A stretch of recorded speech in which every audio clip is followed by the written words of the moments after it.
Good afternoon. I'd like to call this hearing to order and welcome to our witnesses, Director of National Intelligence Avril Haines, CIA Director Bill Burns, FBI Director Chris Wray, Assistant Secretary for Intelligence and Research at the State Department, Brett Holmgren, Director of National Security Agency, General Timothy Hawk, and Defense Intelligence Agency, DIA Director, Lieutenant General Jeffrey Cruz.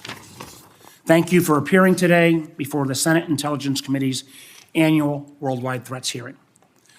It is important for Congress and for the American people to hear directly from the leaders of our intelligence community about the threats and challenges facing the United States. I'd like to first acknowledge the women and men of the U.S. intel community. Most Americans will never see the work you do behind the scenes, but be assured that the members of this committee know its importance, and we thank you for what we do to keep America safe. The threat environment today is perhaps one of the most challenging we've seen in recent years. We see nations backsliding from democratic institutions. We see authoritarian systems seeking to impose their will upon neighbors while looking to undermine the international system that has been guarantor of security and stability since World War II. And we see the rise in competition around new technologies.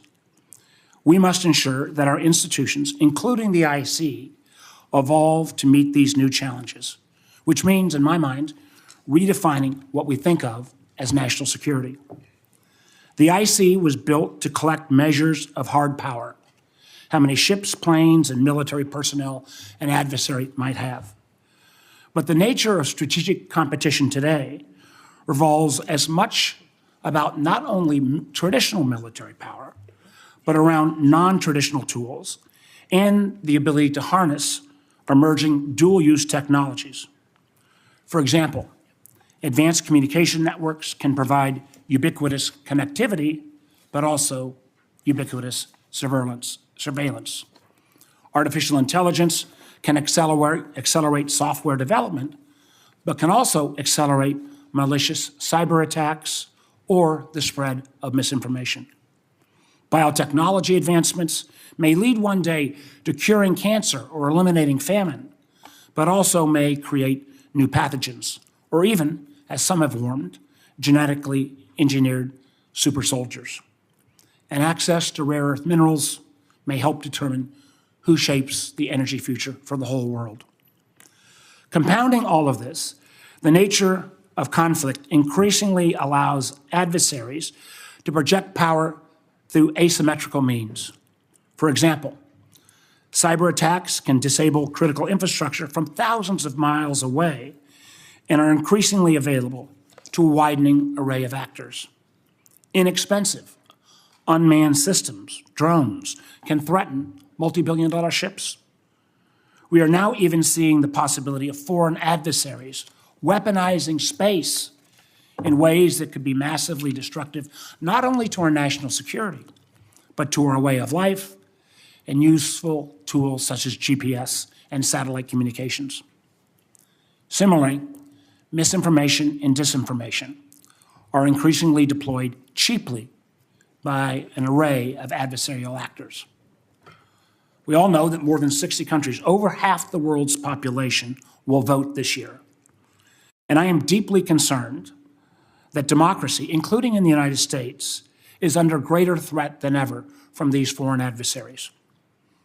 Bad actors like Russia are particularly incentivized to interfere given what's at stake in Ukraine. Poll after poll increasingly demonstrate that Americans are distrustful of traditional sources of information.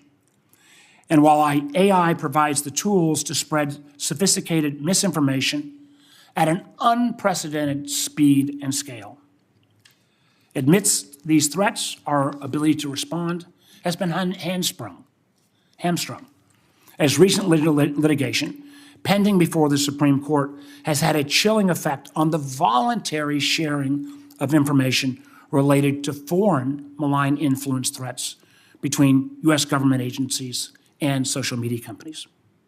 So today, I would like each of our witnesses to report on how their agencies and the IC as a whole are prepared and poised to meet these technology-based challenges, and what more needs to be done. Yet, even with this new landscape, more traditional national security challenges remain. Terrorist groups still threaten our homeland. Over the last couple of years, we've seen authoritarian powers challenging democratic norms, undermining the international order, and intimidating their neighbors. The People's Republic of China, under Xi Jinping, has presented an unprecedented challenge, a techno-authoritarian behemoth whose economy is intertwined with our own, challenging democratic values, U.S. leadership, and global institutions. Often using enormous government subsidies, China has used its substantial investment power to lead or attempt to dominate a range of key industries, whether it be telecommunications and Huawei, social media and TikTok, or genomics and BGI. Another authoritarian adversary, Russia, under Putin, has continued its brutal invasion of Ukraine, illegally using military forces to seize territory. Ukrainians have bravely been fending off the Russian military for over 2 years, supported by partners around the world. The Russian military has suffered severe losses of men and equipment, a fact that close to 87% of Russia's pre-war ground forces have been taken out of the conflict by either being killed or wounded. And now, as a result of his aggression, Putin faces what he has always feared, a NATO more united than ever.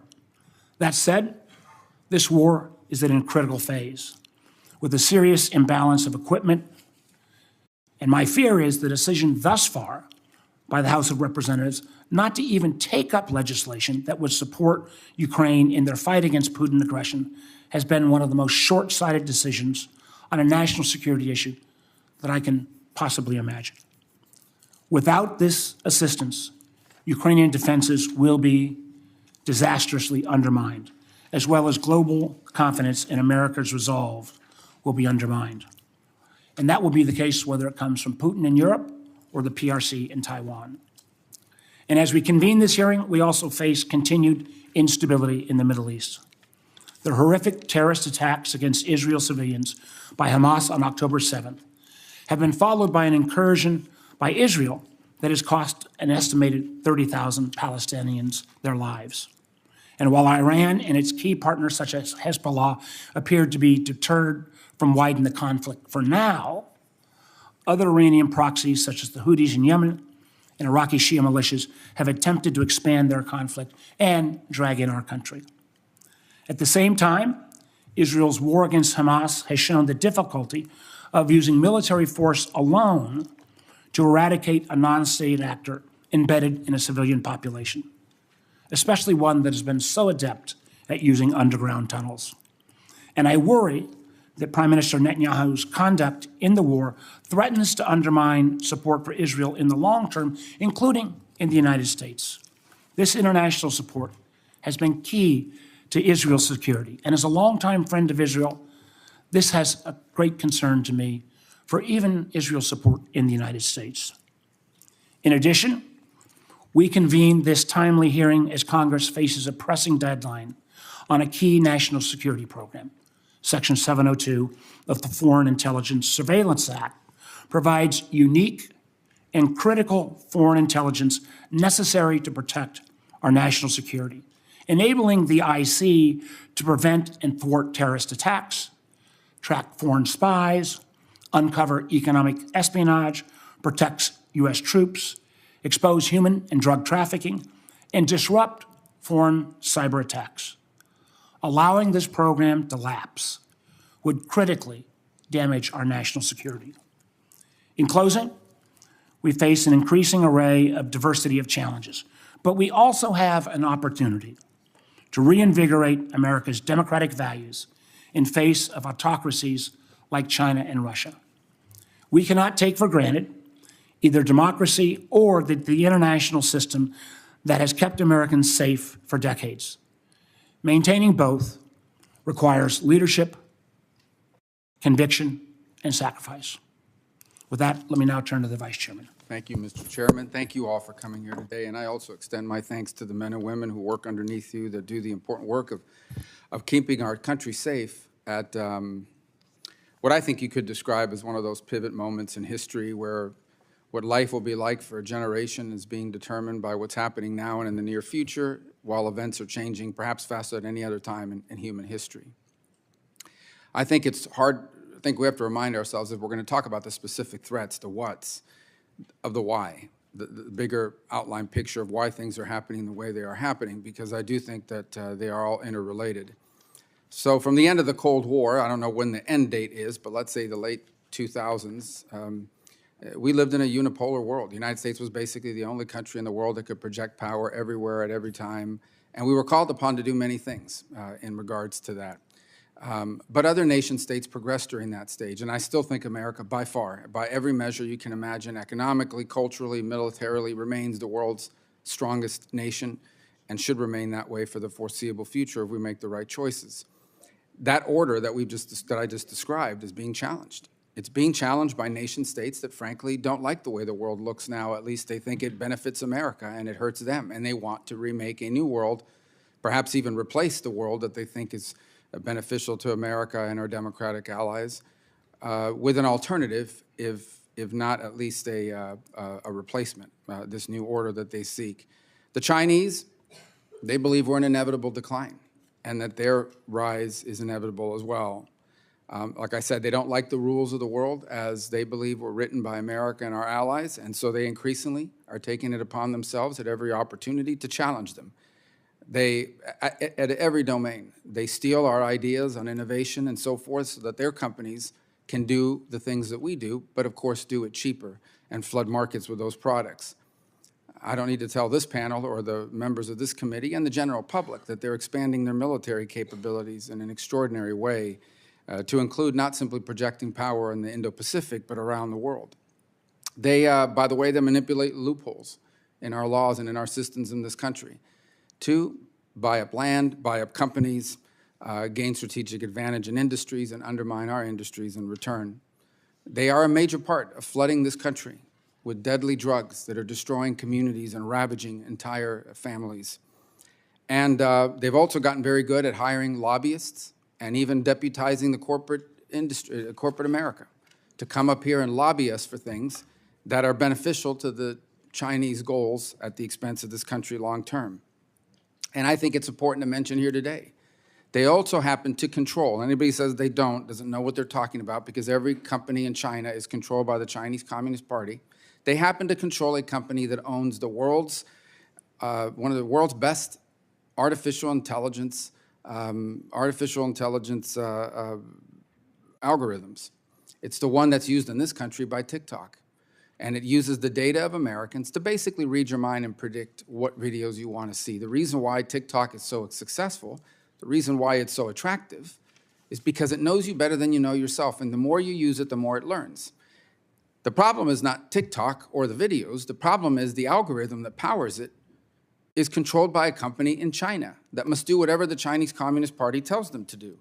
And the only way that that algorithm works is if that company in China, under the control of the Chinese government, is given access to the data that TikTok collects. TikTok does not work without that algorithm.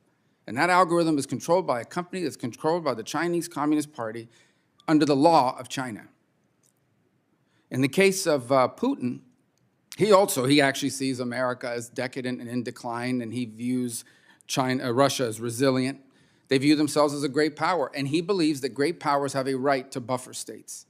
He believes that great powers have a right not just to have their own borders, but to control the countries around their borders as buffer states.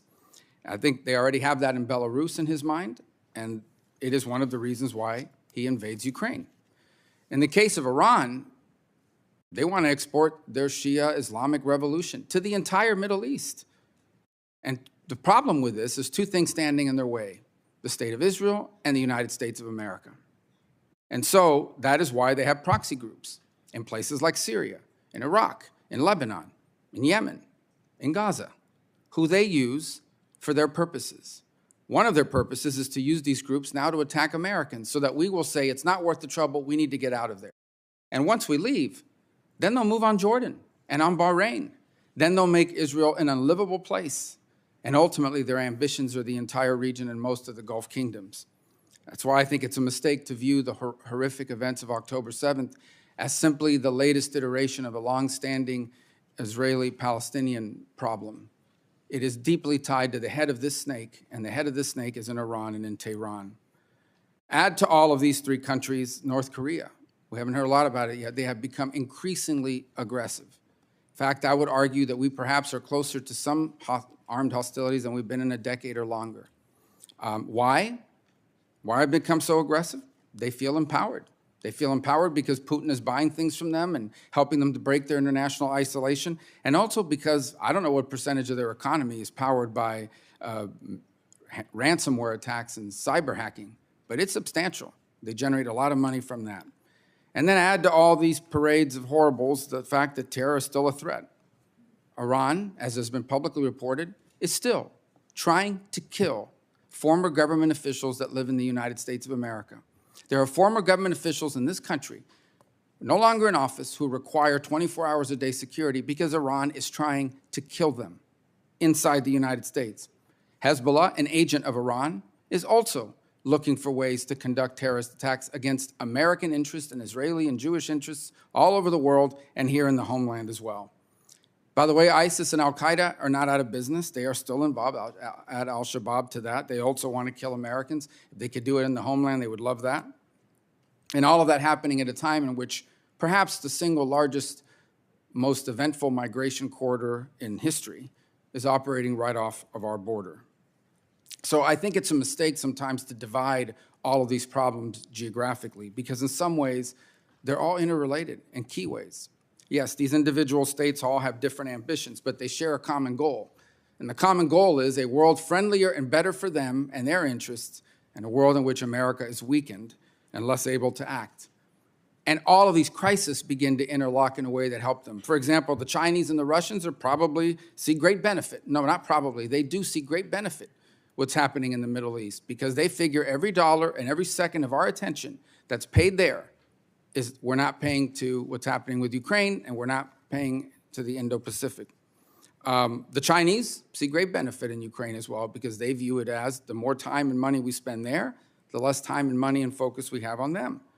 In fact, one of the things I know the Chinese hope for is one of two things. A, we deplete ourselves in Ukraine or the Middle East, particularly Ukraine.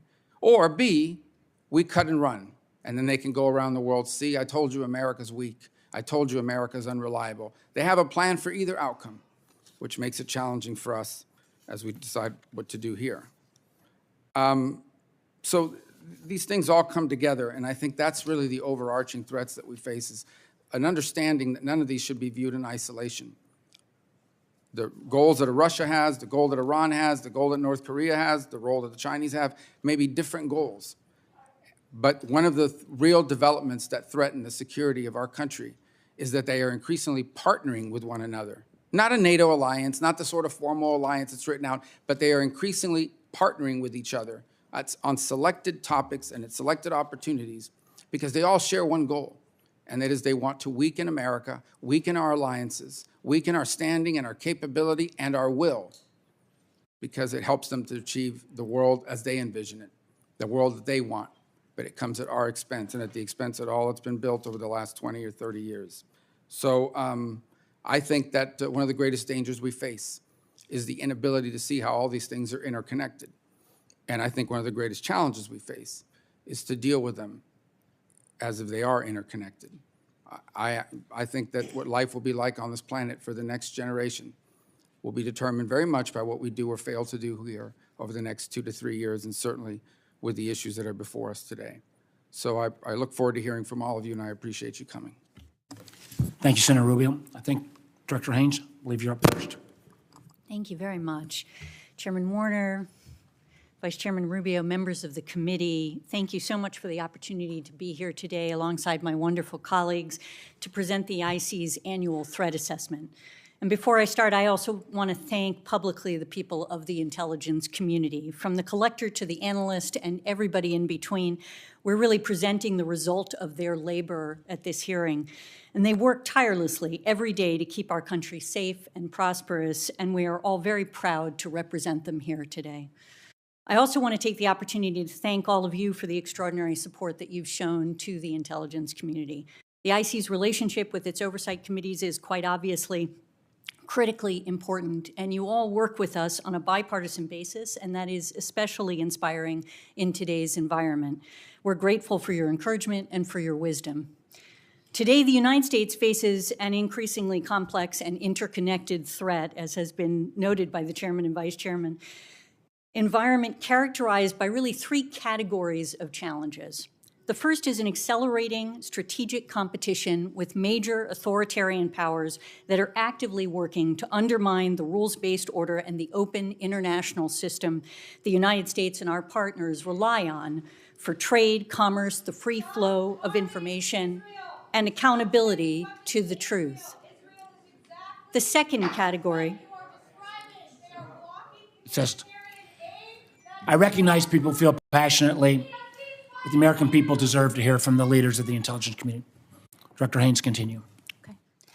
The second category is a set of more intense and unpredictable transnational challenges, such as climate change, corruption, narcotics trafficking, health security, terrorism, and cybercrime that often interact with traditional state-based political, economic, and security challenges.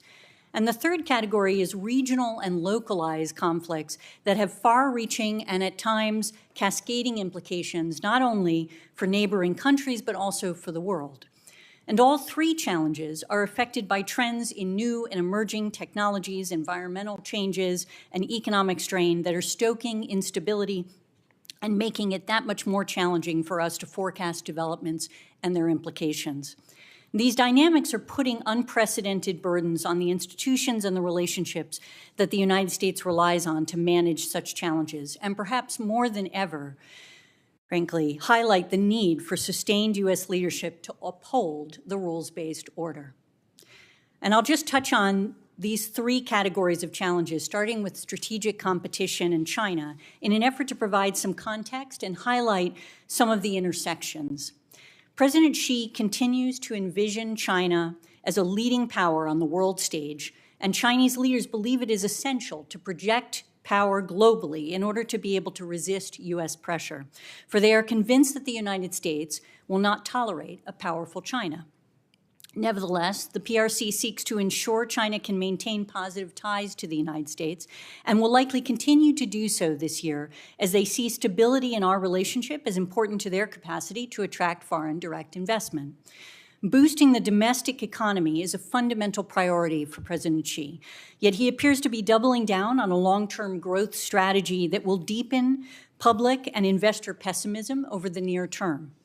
With youth unemployment around 14.9%, no major stimulus aimed at consumption forthcoming, massive local debts, and a property market contraction, 2024 is likely to be another difficult year for China's economy, all against the backdrop of an aging and shrinking population and slowing economic growth.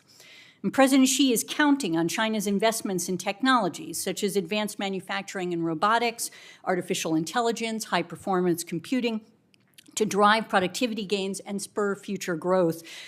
Yet he is increasingly concerned about the United States' ability to interfere with China's technological goals. Consequently, in an effort to protect and promote China's capacity to compete technologically, which President Xi views as fundamental to his long-term growth strategy, PRC leaders modified their approach to economic retaliation against the United States over the last year, imposing at least some tangible costs on U.S. firms, even as they continue to moderate such actions to avoid domestic costs. And Chinese leadership is furthermore pursuing a strategy to boost China's indigenous innovation and technological self-reliance, expand their efforts to acquire, steal, or compel the production of intellectual property and capabilities from others, including the United States, and continue to engage in coercive behavior to control critical global supply chains of relevance. In the meantime, President Xi's emphasis on control and central oversight is unlikely to solve the challenges posed by China's economic and endemic corruption, demographic decline, and structural economic constraints. And over the coming year, tension between these challenges and China's aspirations for greater geopolitical power will probably become all the more apparent. Given its ambitions, Beijing will continue to use its military forces to intimidate its neighbors and to shape the region's actions in accordance with the PRC's priorities. We expect the PLA will field more advanced platforms, deploy new technologies, and grow more competent in joint operations with a particular focus on Taiwan and the Western Pacific. And the role intended for China's growing nuclear forces and cyber capabilities in this effort and the ultimate intent behind unprecedented growth in these areas remain a priority for us in the IC, and they are not unrelated to actions of Russia. President Putin's war of aggression against Ukraine continues unabated. Ukraine's retreat from Avdiivka and their struggle to stave off further territorial losses in the past few weeks have exposed the erosion of Ukraine's military capabilities with the declining availability of external military aid. The assistance that is contemplated in the supplemental is absolutely critical to Ukraine's defense right now. And without that assistance, it is hard to imagine how Ukraine will be able to maintain the extremely hard-fought advances it has made against the Russians, especially given the sustained surge in Russian ammunition production and purchases from North Korea and Iran. And meanwhile, President Putin is increasing defense spending in Russia, reversing his longstanding reluctance to devote a high percentage of GDP to the military as he looks to rebuild. In many ways, this is prompted by the fact that Russia has paid an enormous price for the war in Ukraine.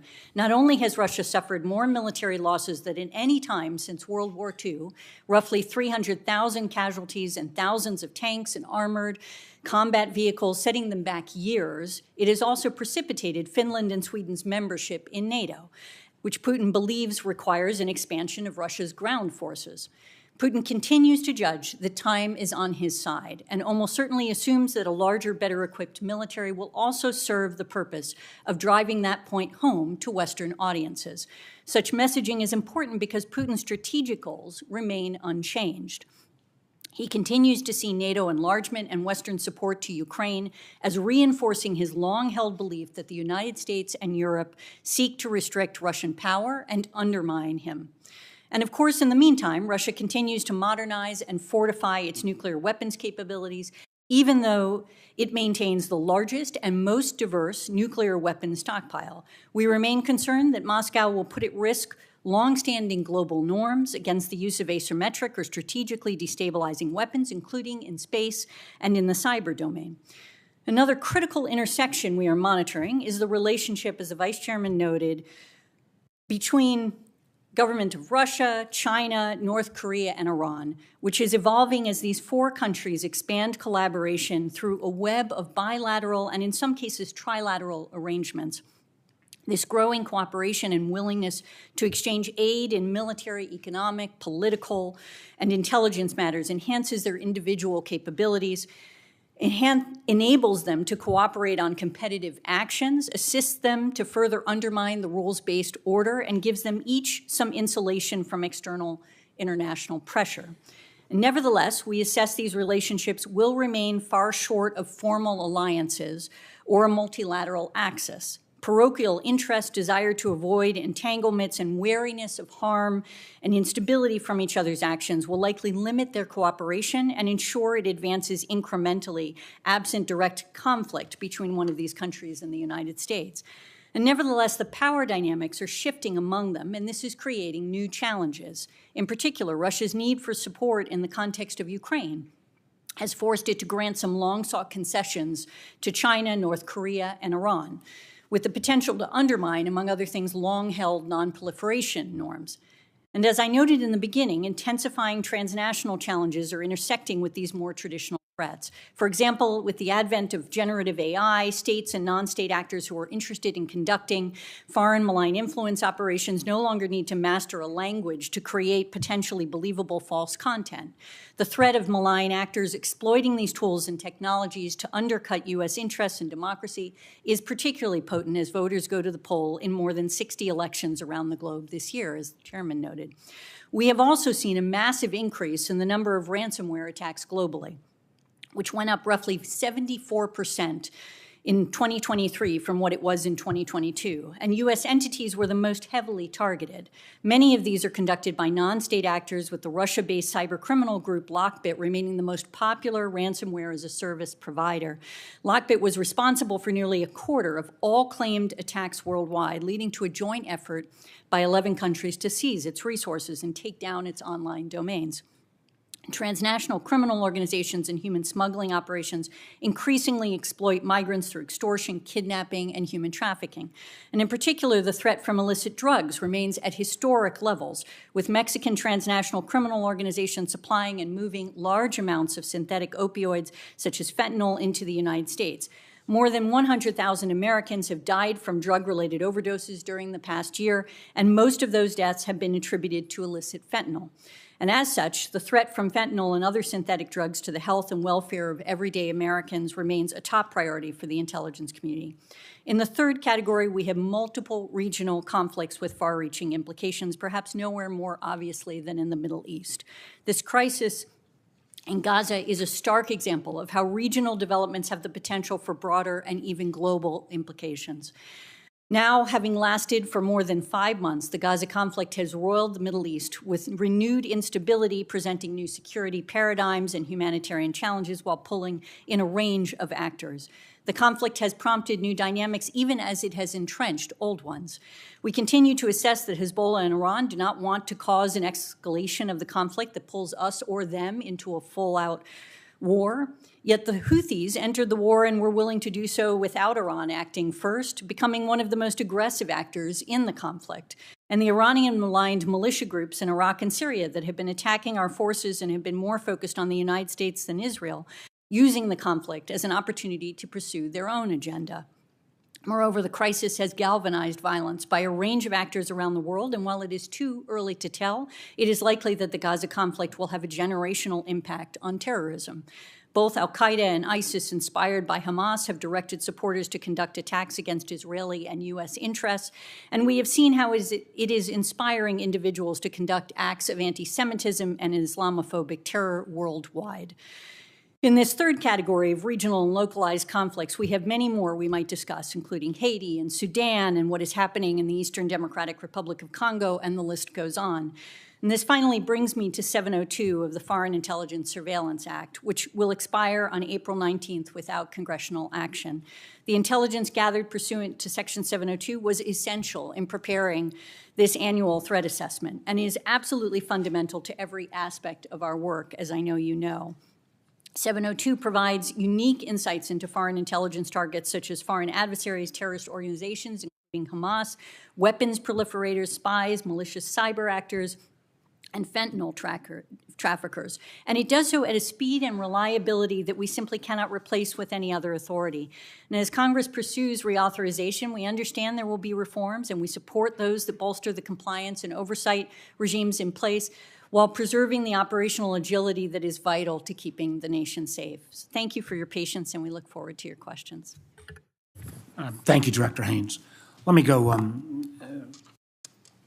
for members, and I appreciate it. I know we don't normally do these on Monday. I appreciate everybody coming in. We will be conducting a closed session after this open session, so members should hold any questions on a classified nature until after that. And after the chair and vice chair go through our first round of questions, we'll then recognize members in rounds of 5 minutes, all based on seniority.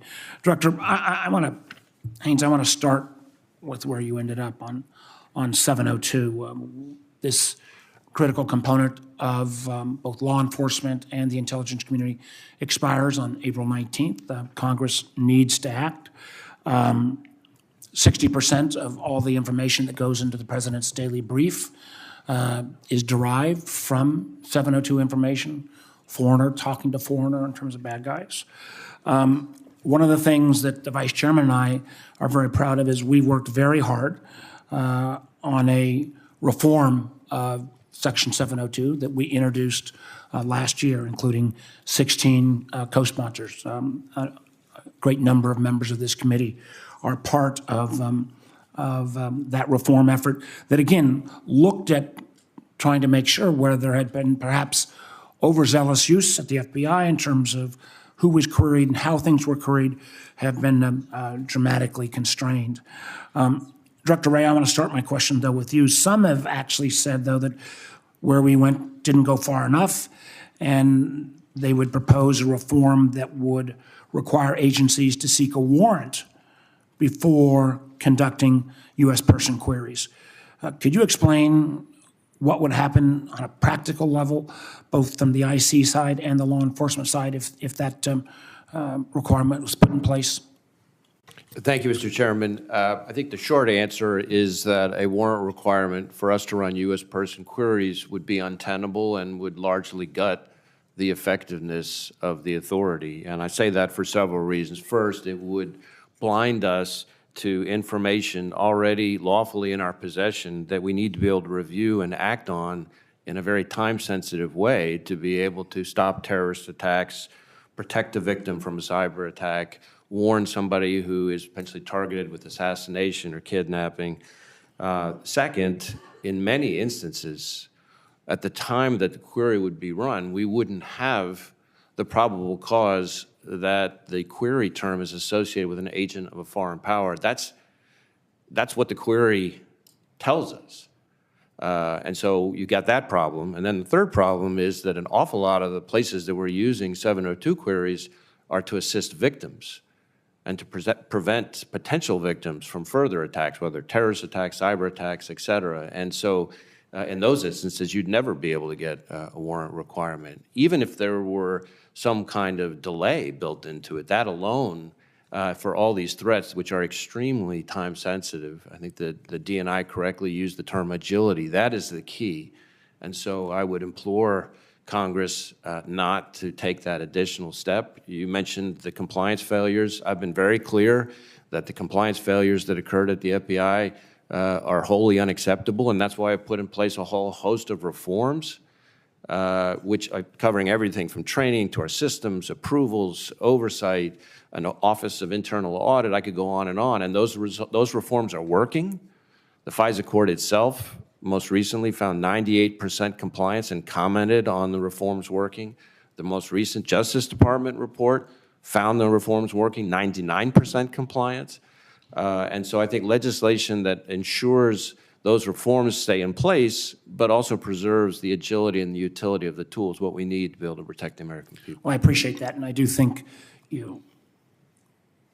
our reform bill had the notion of trust but verify, so that we would literally legislate the reforms that have been put in place, add a few others, add some of the additional amicus provisions. We also, one of the things I think that have been discovered, that the majority of the queries that involve Americans are actually on victim notification.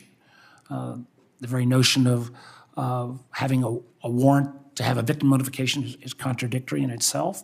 I want to raise another issue that's been, I think that's been appropriately raised, and this is the question around, bulk purchase of personal data. I think we need to go much further on data protection, and I think that has been a failure of this Congress to address in its past. Director Haines, I know you've done a study on this, and my fear is that some of the proposed reforms would actually not limit foreign entities from obtaining this data, but would limit law enforcement. Can you talk to the question of bulk data purchases and data brokers? Yeah, absolutely. I mean, I think from our perspective, commercially available information, as we sort of think about the entire set of what's out there and what's been discussed in Congress in relation to this, is just increasingly critical to the intelligence community's work. And I think, sort of an obvious example of this is commercial imagery and the role that it played, for example, in the context of the invasion of Ukraine. But there's a whole series of other areas where we're purchasing information, such as commercial threat information that's related to cyber security and things like that.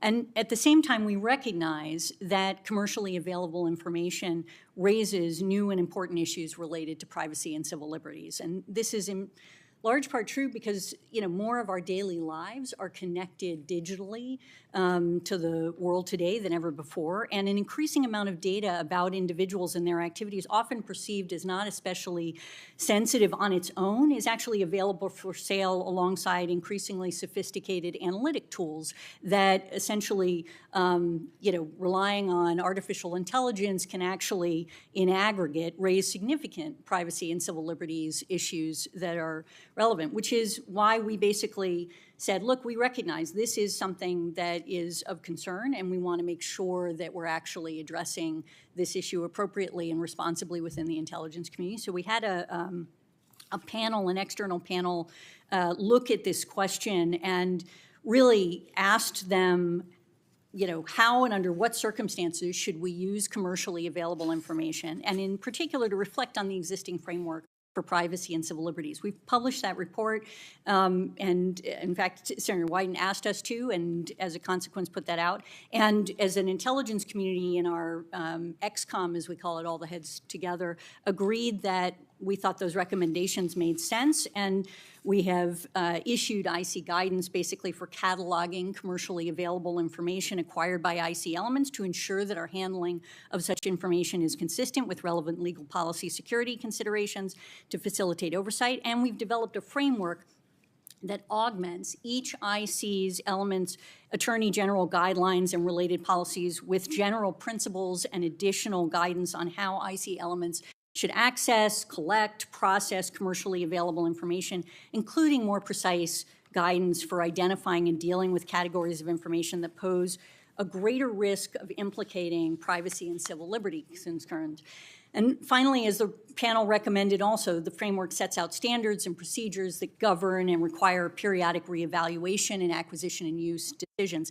And I think the challenge that is posed by some of the legislative proposals that I've seen require, for example, again, a sort of probable cause requirement before you can obtain that information. Similarly, we are not going to have, in the scenario of, for example, getting cyber threat information commercially, a probable cause reason for getting that. What we're trying to do is understand what the vulnerabilities are, and then what we recognize is that whatever the commercial information is that we're obtaining, we need to treat it in a way that actually mitigates against the risks that have been described. Thank you. Senator Rubio.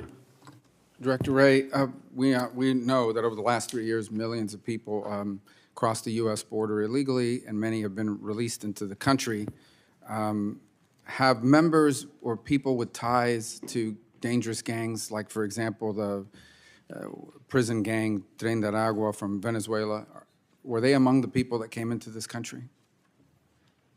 I don't know that I can speak to the specific gang, but certainly we have had dangerous individuals enter the United States of a variety of sorts. Are we seeing crimes from people that entered the country over the last 3 years, some of them with ties to gangs or other criminal organizations? Well, I guess what I would say is this. From an FBI perspective, we are seeing a wide array of very dangerous threats that emanate from the border, and that includes everything from the drug trafficking. The FBI alone seized enough fentanyl in the last 2 years to kill 270 million people. That's just on the fentanyl side. An awful lot of the violent crime in the United States is at the hands of gangs who are themselves involved in the distribution of that fentanyl. But you're also seeing and tracking local law enforcement arresting and for example, the assault on the police officers in New York. All the reporting said they had ties to this gang in particular, but there's no doubt that people that were criminals in their country of origin have crossed that border and are now in the U.S. committing crimes. Correct. Is there now a black market emerging to sell? We've seen reports of a black market emerging selling fake Social Security cards, fake green cards. Have you seen reporting on that? Well, certainly there is on the darknet, for example, there is a significant marketplace for different kinds of stolen identity What about in the information. street? I think as well, yeah. Okay. Well, there are smuggling networks all over the world that specialize in moving people from all over the world, including from the Middle East, Central Asia, and so forth. Are we aware of any of these smuggling organizations are run by or are conducted by people that have ties, for example, to ISIS or other terrorist organizations? So I want to be a little bit careful how far I can go in open session, but there is a particular network that has where some of the overseas facilitators of the smuggling network have ISIS ties that we're very concerned about, and that we've been spending an enormous amount of effort with our partners investigating. Exactly what that network is up to is something that's, again, the subject of our current investigation. But there is a network we're concerned about that has facilitators involved in it that have ties to ISIS and other terrorist organizations. Correct. I talked about TikTok in the opening. Just to lay the groundwork here, TikTok is this TikTok US, American company, or headquartered putatively in America, and they have this platform which is fascinating, right? And people, it's very effective, very good, has a lot of members. One of the things that powers it is that it is powered by an algorithm based on artificial intelligence, where the more you use it, the more it learns about you. It, in essence, reads your mind. It knows the kinds of videos you like, and it feeds you more and more of them, causing you to go back. That algorithm is not owned by TikTok. It's owned by ByteDance, a Chinese company, correct? That's my understanding. And so the only way that algorithm works is if that Chinese company has access to the data being generated by TikTok. The owner of the algorithm, ByteDance, has to have access. So it doesn't matter where the data is stored. Ultimately, they have to have access to it in order to make the algorithm work, correct? Right. I mean, I think what you're getting to is the key point is that the parent company is, for all intents and purposes, beholden to the CCP.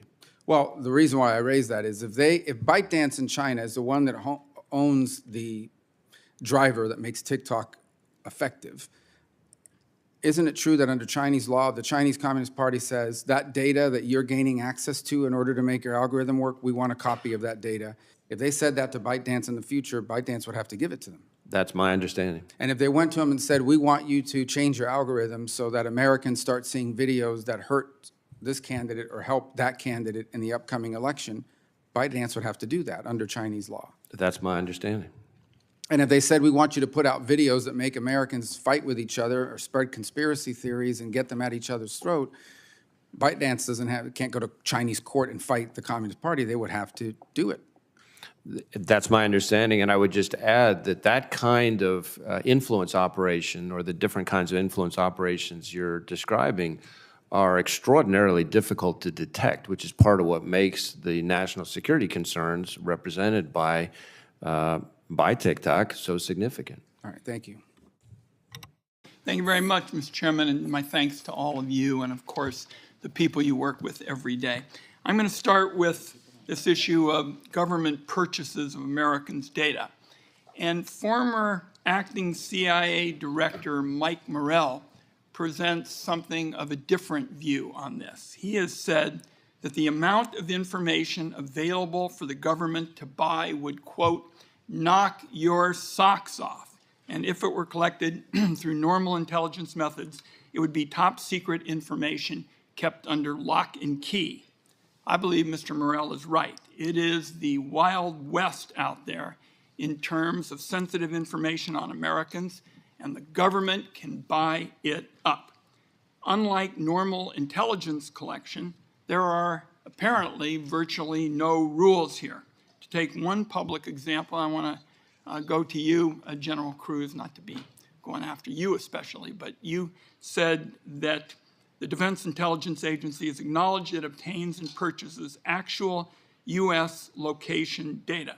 So my question for you and any other members who would like to add to it, are there any constitutional or statutory limits on your agency's purchasing of the location information of Americans? Constitutional or statutory limits, any? Thank you for the question, Senator Wyden. I would say yes, there are absolute and very clear guidelines for all of us. And when we purchase the bulk data, the first thing we do is we exclude all of the data that is within U.S. territory and is on U.S. citizens as the very first step. Our teams have been here with the Congress talking through our Attorney General guidelines, have been speaking with the concerns that you and others have voiced to us. And I think we have built the processes around our purchasing of commercial data and use of commercial data in Respectfully, partnership with you. I didn't hear you mention what I asked about, either constitutional or statutory limits. So why don't you just send that to us for the record? And I will just say, colleagues, this is the reason why Congress needs to pass legislation limiting government purchases of Americans' information. And I also believe the Congress needs to pass the bill that I introduced with the Vice Chairman, Senator Rubio, making sure this information isn't bought up by foreign countries either. So let's go now to Section 702. And obviously, the government needs to have Section 702 to focus on foreign threats. It is just essential that it be done without throwing aside the privacy rights of law-abiding Americans. There is a workable solution.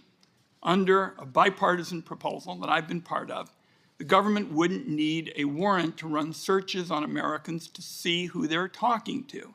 It's only when the government wants to read the content of those private conversations that a warrant would be required, even though there are also many exceptions that we have put into the bill. Exceptions for emergencies, consent, cyber attacks, the list goes on. Now, according to FBI's data, the FBI looks at content in less than 2% of its searches on Americans. So my question would be for you, Director Wray, as I've described it, using your data, the data from the FBI, doesn't our warrant requirement only apply to a tiny fraction of the searches the FBI conducts when you factor in all of these exceptions? I mean, I can go through them, but I think you know them. You know, if there's any imminent danger, no warrant. If there are other dangers, you have to go get the warrant later, but the exception list is very long. So the question is, isn't it correct that what we're talking about in the bipartisan bill here in the Senate and in the House, it would apply to only a small fraction of the searches you're conducting? Well, while as a percentage, it's not a significant percentage, certainly the number is significant. And I think the fundamental problem with the warrant requirement before you can look at the content is that it's the content that tells us whether or not it's an agent of a foreign power involved. So I think that's part of the problem that we have. If the witness will pause for a moment. All other actors have said an immediate and permanent ceasefire will lead to a cessation of any threat. Israel is the biggest threat. Continue. I think where I got cut off was I was just explaining that the fundamental problem is that in the instances where we need to look at the content, the probable cause that's lacking at that point is what's established by seeing the content. That's what tells us more often than not that there's an agent of a foreign power involved. And so that's what enables us to then act and go forward with the appropriate investigative steps. So there's an exception for imminent danger. There's an exception for in other emergencies. There is an exception to simply conversations with foreign threats. I'd like you to send to me, so we'll have this for the record, how having those exceptions will in some way obstruct you when you're trying to deal with a tiny number of warrants. This is all about Americans believing, you bet we have foreign threats. There's no question about it. But we can address those foreign threats in a way that's compatible with the liberty and the values that law-abiding Americans hold. I'm happy to work with you on it. Thank you, Mr. Chairman. Senator Collins. Thank you.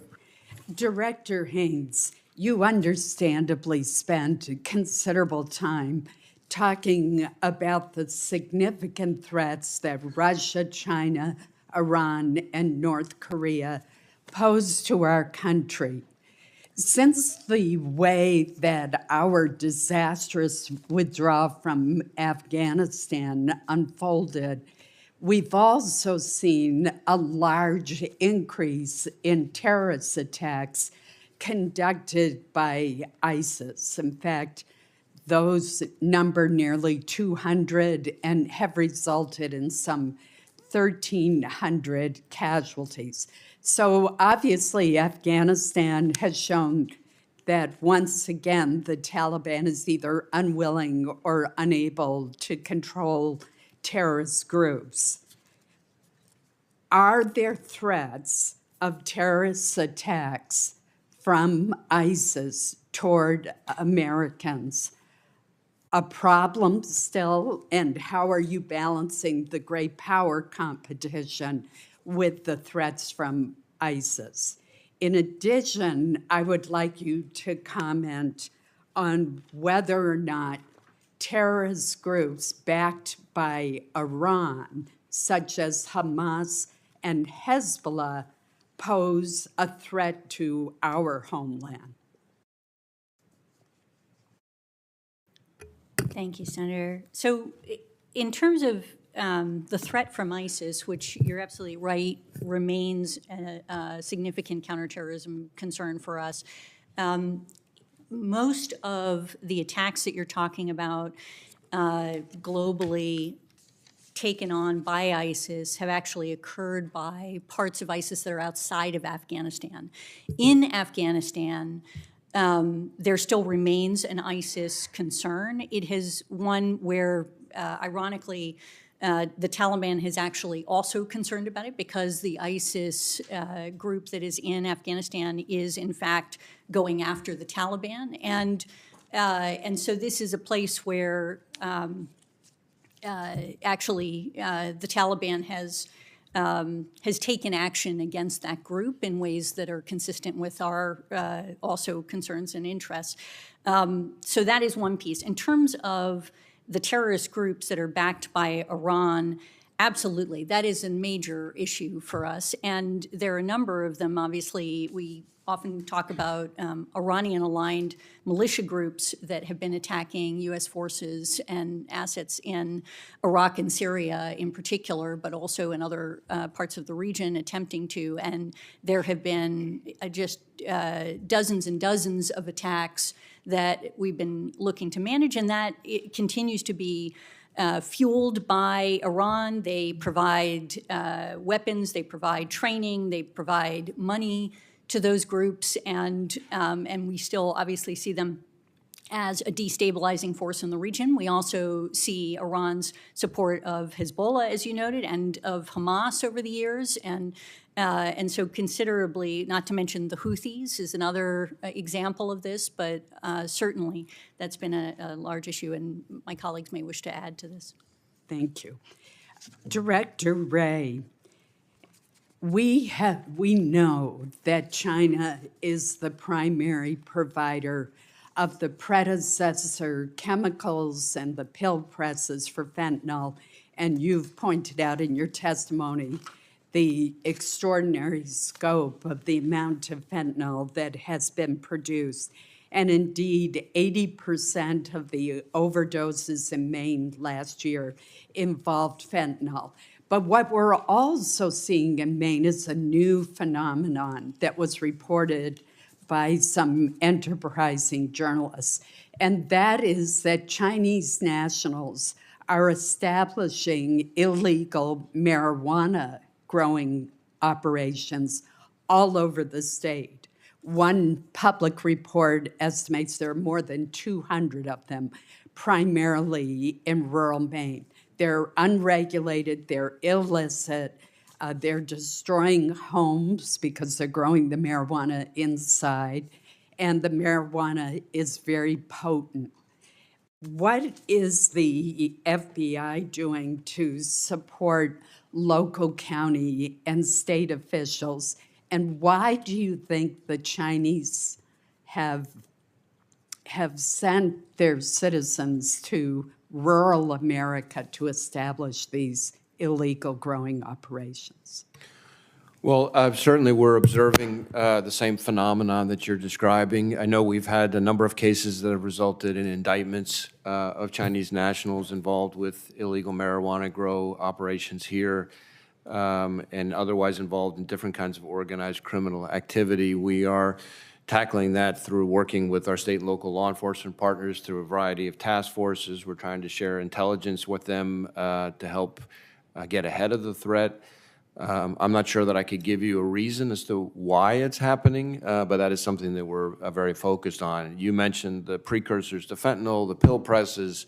This issue, I would just add to that yet another one, which is that an awful lot of the meth precursors to the labs in Mexico also come from China. So it's fentanyl, it's also meth. And so there is certainly a big degree to which problems that we are experiencing here in an acute way source back to them. Senator Heinrich. Thank you. Thank you, Mr. Chairman. According to the annual threat assessment, Russian President Putin probably believes, quote, that his approach to winning the war in Ukraine is paying off, and the Western and U.S. support to Ukraine is finite, end quote. For any of you, what lessons is Putin taking from the U.S. failure to further support Ukraine in its fight for national survival? And what lessons might China's Xi Jinping learn from this failure? Senator, I'd be glad to address your question. I just returned from my 10th visit to Ukraine during the course of the war, and I left convinced that we're at a profoundly important crossroads for Ukraine, for European security, and for long-term American interests around the world. I think down one road with supplemental assistance approved by the Congress lies the very real possibility of cementing a strategic success for Ukraine and a strategic loss for Vladimir Putin's Russia.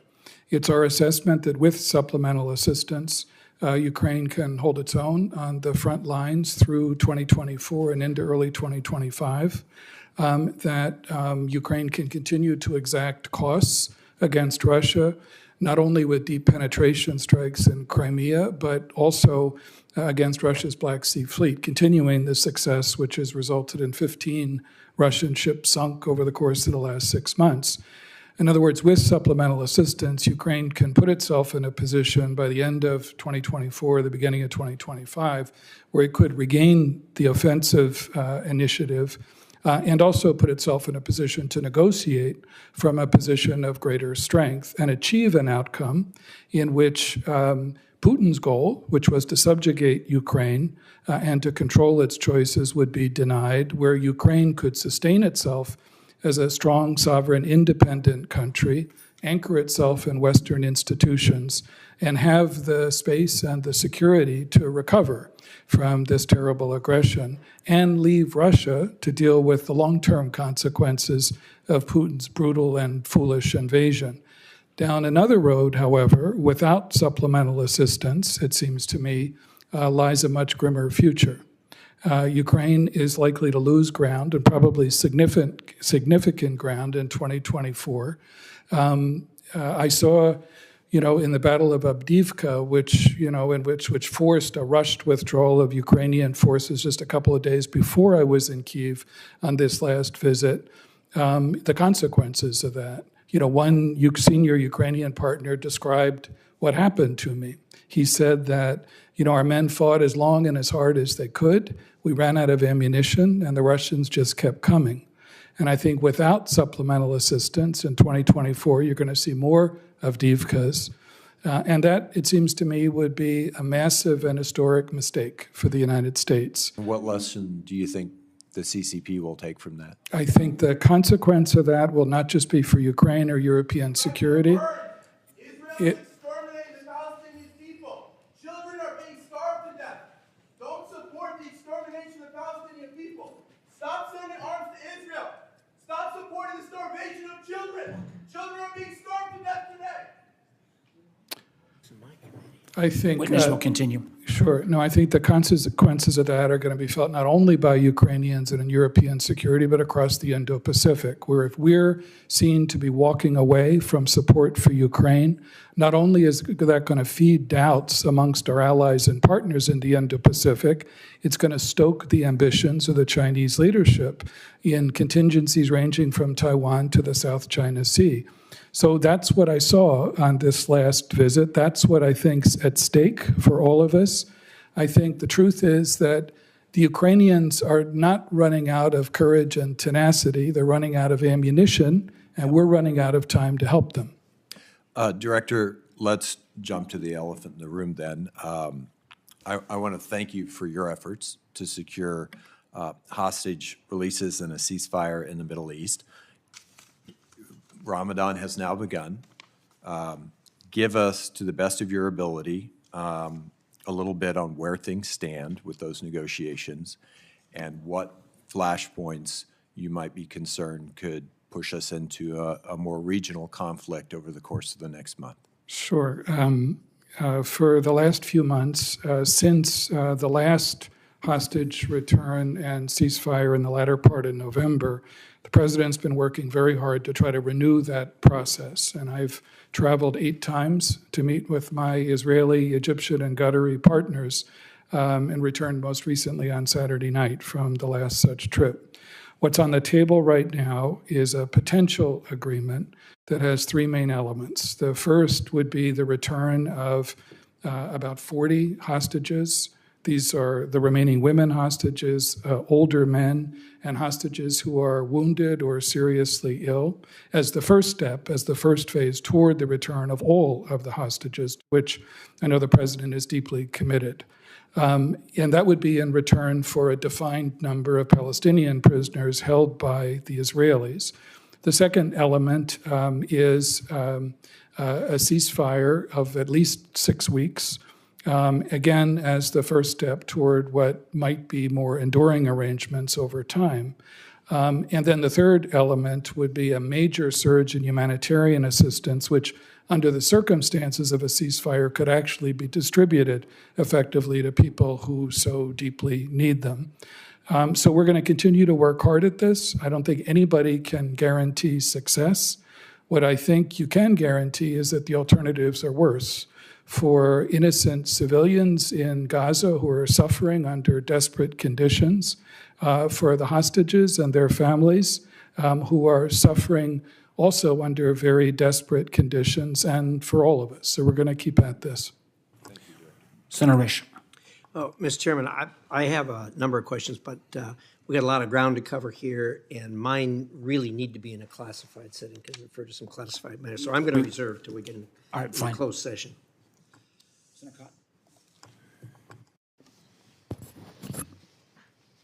Senator Heinrich was going to address the real elephant in the room, which are some of our audience members accusing you of pretty serious conduct. So, Director Burns, I want to give you a chance to respond to what's been said. Is Israel exterminating the Palestinian people? Senator, all I can say is, what I said before. I think there are a lot of innocent civilians in Gaza who are in desperate conditions right now. I think there are hostages and their families who are also in desperate circumstances as well. And I think I've learned a long time ago in crises like this that you have to find a practical goal and pursue it relentlessly. And the goal the president has laid out, working with our Israeli, Qatari, and Egyptian partners, I think is the most practical one I can see right now, is to produce a ceasefire of at least 6 weeks, produce the return of the hostages, ultimately all of the hostages, and get desperately needed humanitarian relief to people who need it in Gaza. So is that a no? You do not believe Israel is exterminating the Palestinian people? No, I think I understand Israel's need, and the president has emphasized this, to respond to the brutish attack that Israelis suffered on the 7th of October against Hamas, against a terrorist group. But I think we all also have to be mindful of the enormous toll that this has taken on innocent civilians in Gaza. And as the president has said, it's very important for Israel to be extremely mindful of that and to avoid further loss of civilian life. Director Haines, do you believe Israel is exterminating the Palestinian people? I really don't have anything to add to what Director Burns has said. I fully endorse what he's commented Okay. on. Israel, and you also stand accused of starving the Palestinian children. Is Israel starving children in Palestine or in Gaza? You know, I think, Senator, the reality is that there are children who are starving in But is Gaza. Israel doing that? They're starving, they're malnourished as a result to the fact that humanitarian assistance can't get to them. It's very difficult to distribute humanitarian assistance effectively unless you have a ceasefire, which is exactly why, you know, I think there's great value in what's on the table now, a return of hostages and a significant ceasefire enabling people to get that humanitarian assistance. Okay. For the record, I do not believe that Israel, nor any of you or the United States government, is exterminating the Palestinian people or starving Palestinian children. Director Haines, there have been several news reports, you might say leaks, to the effect that Iran does not have full control of its proxy groups. That's the headline from Politico last month. The quote, while Iran is supporting the proxy groups financially and with military equipment, intelligence officials do not believe it is commanding the attacks. Its lack of control over the Houthis and the militias in Iraq and Syria has muddied the deliberations in Washington about how to respond to repeated attacks on U.S. interests in the region, including the attack in Jordan on January 28th that killed 3 American troops. But on page 18 of the assessment, the intelligence community writes, Tehran was able to flex the network's military capabilities in the aftermath of Hamas's attack on October 7th, orchestrating anti-Israel and anti-U.S. attacks from Lebanon to the Bab el-Mandab Strait while shielding Iranian leaders from significant consequences. Orchestrating is stronger than anything I've heard. It's not providing support or training or funding. So it's your assessment, the intelligence community assessments, that Tehran has orchestrated attacks on Israel and against U.S. personnel and positions in the Middle East since October 7th? Yes, and I don't think that means that that the proxy groups or that others are always listening to everything that they have to say or under their direct control. But I think orchestrating is an appropriate characterization of what they've looked to do. So it has, to use the dictionary definition, arranged or directed the elements of a situation to produce a desired effect, especially surreptitiously. That's correct? Okay. Director Burns, on page 34 of the assessment, the IC notes that the FBI and the Department of Energy have concluded that the most likely origins for the coronavirus pandemic was a laboratory in Wuhan, but the CIA cannot agree with that conclusively. Why can't the CIA reach the same conclusion that the FBI and the Department of Energy have reached? Yeah, no, our analysts continue to look at this very carefully. They have not yet concluded that there's definitive evidence on either side of this, whether natural transmission or a lab accident as well. We continue to pursue, more intelligence, more information that might help them to reach a definitive conclusion. But right now, they haven't been able to reach that. Director Wray, why are your analysts so much more confident? Our analysts did very rigorous work involving a whole slew of experts of different sorts. We reached the assessment with moderate confidence, and we stand by that assessment. Thank you. Senator King. Thank you, Mr. Chairman. Thanks to all of you, and as others have said, thank you to the people who operate under very difficult circumstances around the world to supply us with this important information. Director Burns, I just want to say your statement to Senator Heinrich about the impact and long-term consequences of our abandoning Ukraine is important and I think should be required reading around here. The implications are it's a 50-year mistake that would haunt this country both in Europe but also, as you suggest, in the Indo-Pacific, including Kim Jong-un would assess that we didn't have the staying power. He's already making noises about the peninsula. Director Wray, you talked with Senator Rubio about TikTok. Just to reiterate, it's dangerous because it allows the Chinese Communist Party to have access to an enormous trove of data about Americans. That's number one. Is that correct? That's one of the pieces of it. There are several. And the but- second piece is the power that the misinformation and sort of policy direction that it enables the Communist Party to exercise, correct? Well, I think the second piece is the algorithm, right? In other words, the first is the data, the second is the algorithm, the third is the software. But the problem is not TikTok, it's the control by China. If TikTok were divested and owned by an American company or a Belgian company or a British company, we wouldn't have this level of problem. Is that correct? Correct. Thank you.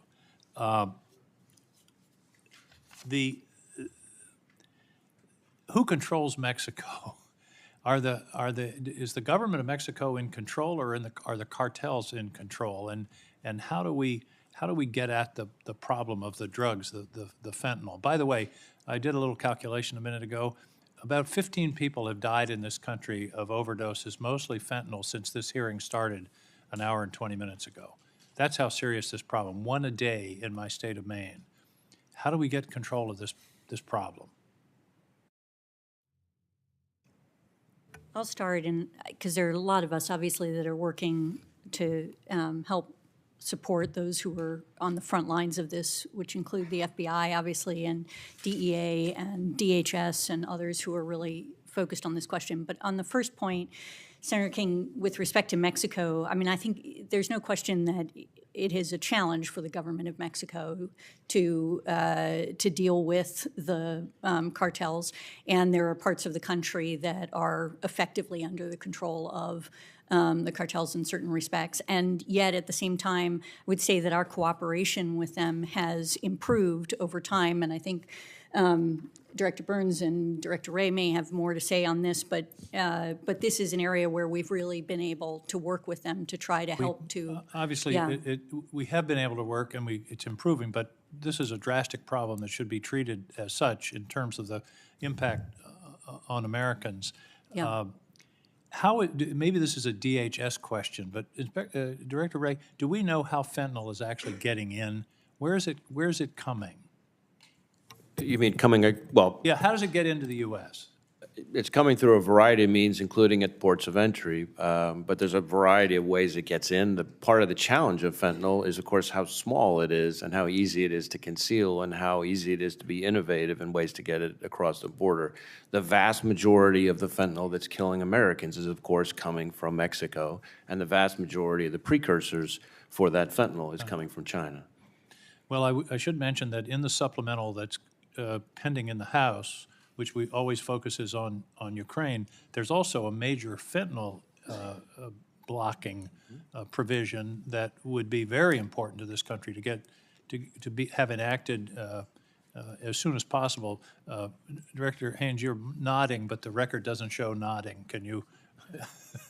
Yes, absolutely. It's not coming to the intelligence community in that case, but there are funding, obviously, for the capacity to do greater detection and things like that that DHS would be deploying, I believe, and among others, and absolutely agree that this is a fundamental issue.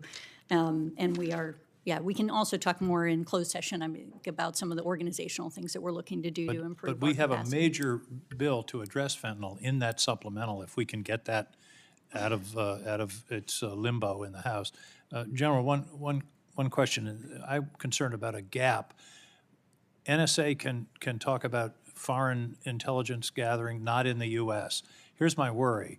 A St. Petersburg, Russia troll farm sends or hacks information in the United States through a server in New Jersey or Pennsylvania or California. Does that create a gap? Talk to me about the relationship between yourself and NSA and the FBI. I just worry that there's a place there where we may lose contact.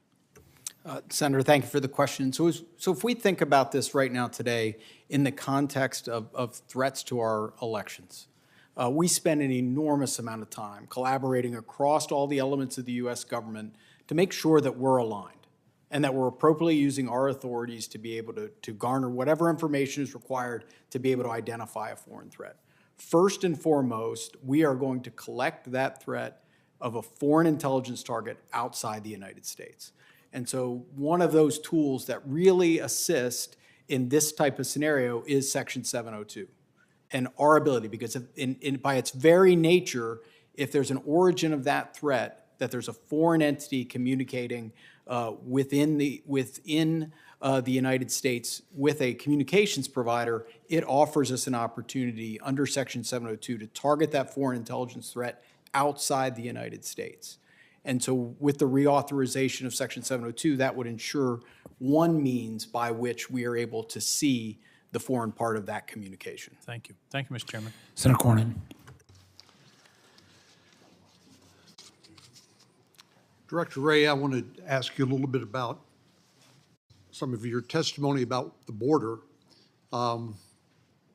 Last year, 169 individuals on the terrorist watch list were detained at the southern border. So far this year, it's been 58. We know there were, since 2021, approximately 1.8 million gotaways. In other words, not people that turn themselves in claiming asylum, not people paroled into the interior, but 1.8 million migrants who were evading law enforcement at the border. Can you tell us, can you tell the American people with any certainty that there are 0 people on the terrorist watch list that were among that 1.8 million gotaways? Well, what I would say is you, I think, rightly highlighted the kind of what you remember Secretary Rumsfeld used to refer to the known known, the known unknown, and the unknown unknown. And I think here, in many ways, the national security ramifications of the issues at the border are better reflected in some ways more by what we don't know about the people who snuck in, provided fake documents, or in some other way got in when there wasn't sufficient information available at the time they came in to connect the dots is almost more significant in our view than the actual number of so-called KSTs, because those people, for the most part, are stopped, detained, and processed appropriately.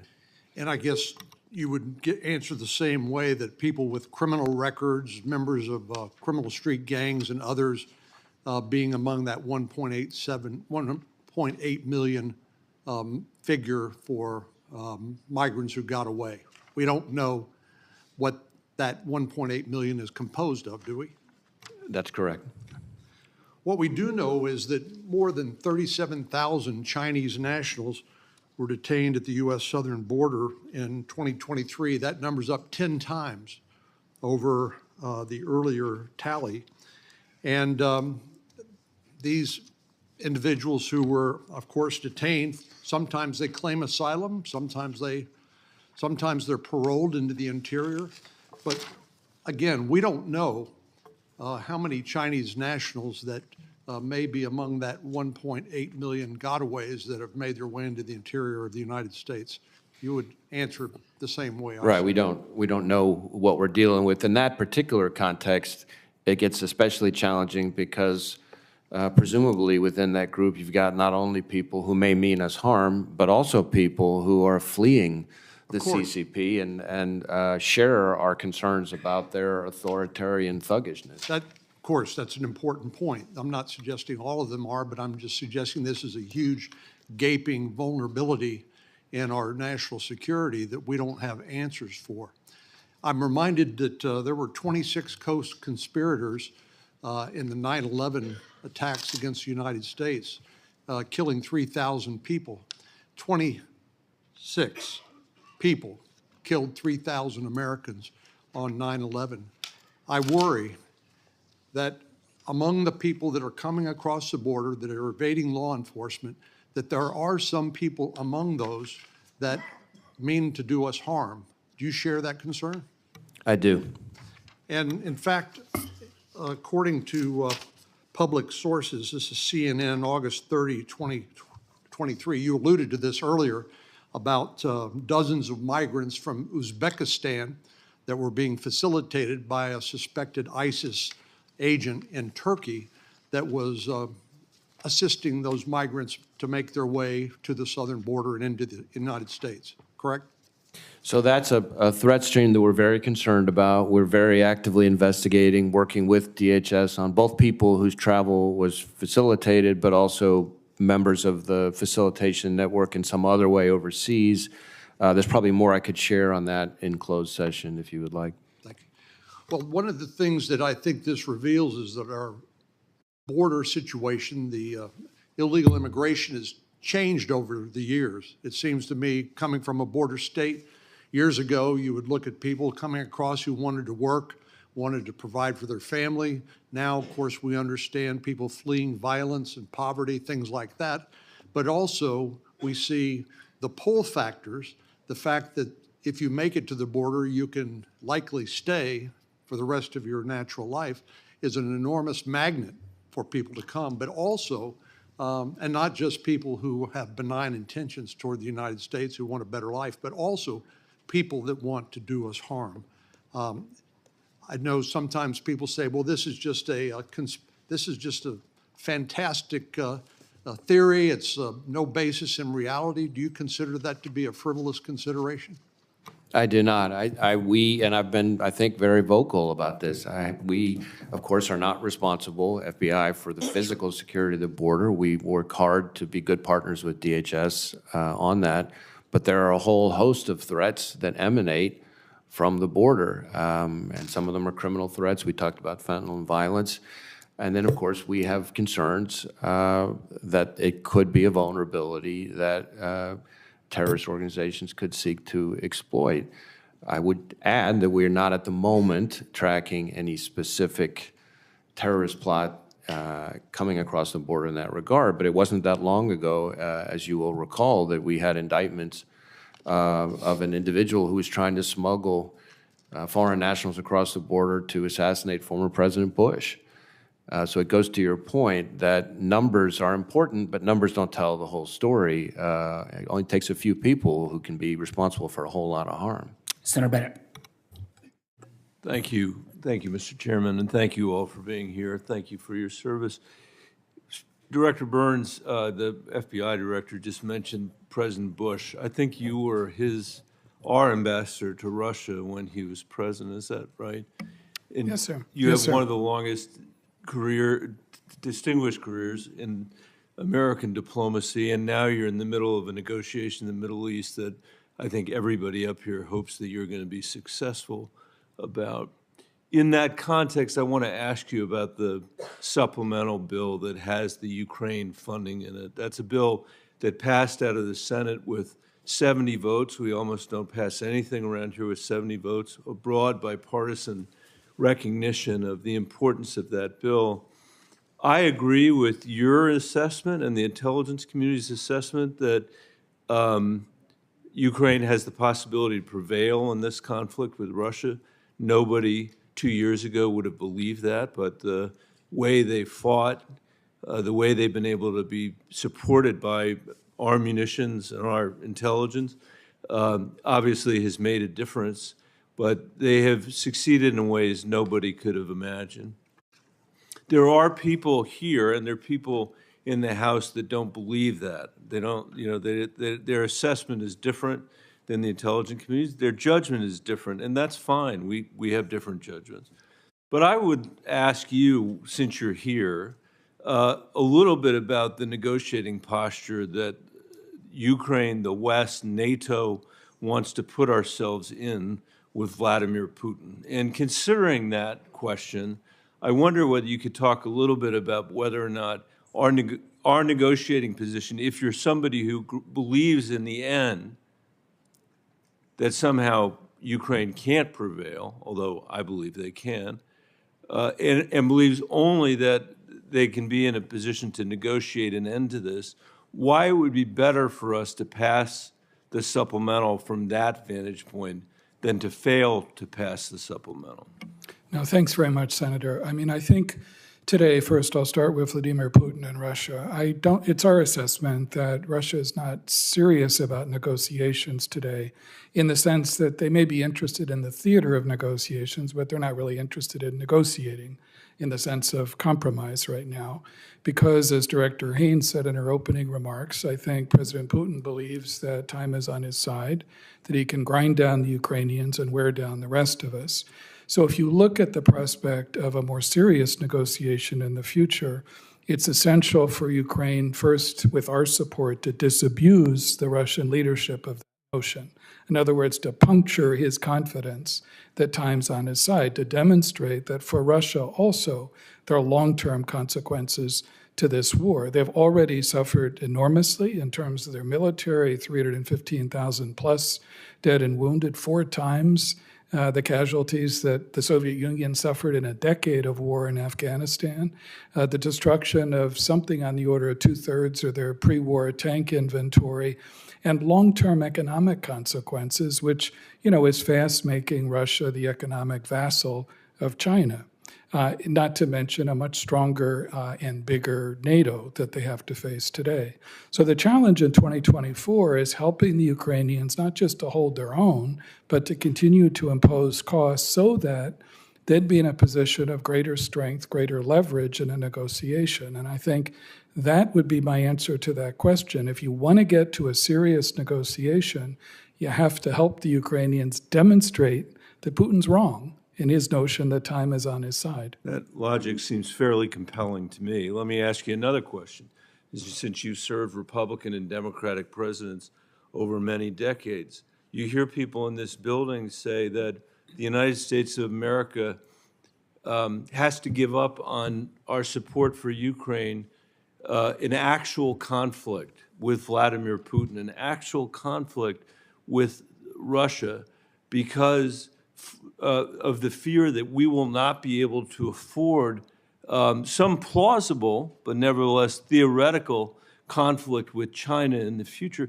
Do you believe the United States of America cannot handle our commitments with respect to Ukraine and NATO and be able to deter Beijing as well? No, I don't believe that. I think we're entirely capable. I mean, Senator Rubio said this earlier. I think the United States, while we may not have uncontested primacy in the world today, we still have a stronger hand to play than any of our adversaries or rivals. So I believe we're entirely capable of continuing to support Ukraine in a conflict that has consequences well beyond Ukraine and European security. And I think sustaining that support for Ukraine not only doesn't come at the expense of deterring China, it actually helps to deter China, whether it's in Taiwan or the South China Sea or other places. It is our assessment that Xi Jinping was sobered, by what happened, especially in the first year of the war. He didn't expect that Ukraine would resist with the courage and tenacity that the Ukrainians demonstrated. He didn't expect that the United States, whom he believes is a declining power, would step up in the way the president has led, with all of your support, to show solidarity with Ukraine as well. That's had an impact, I believe, far beyond Ukraine or European security, and that's really what's at stake today. And I would say we'd look back, Mr. Chairman, at that $60 billion and say that it was a bargain compared to what we would otherwise spend. Mr. Chairman, my colleagues, I think almost all of them went over a minute and a half. So let me just say in the last 15 seconds that I have, that our threat assessment mentioned— I think the record will stand corrected. You get a couple seconds, but we've been holding here. Director Haines, well, I'll take it for the record, but there is in the document reference to the serious issues that we're confronting in space right now. And had I more time to ask you about that, we'd have a conversation. You'll get a chance in classified. Senator Moran.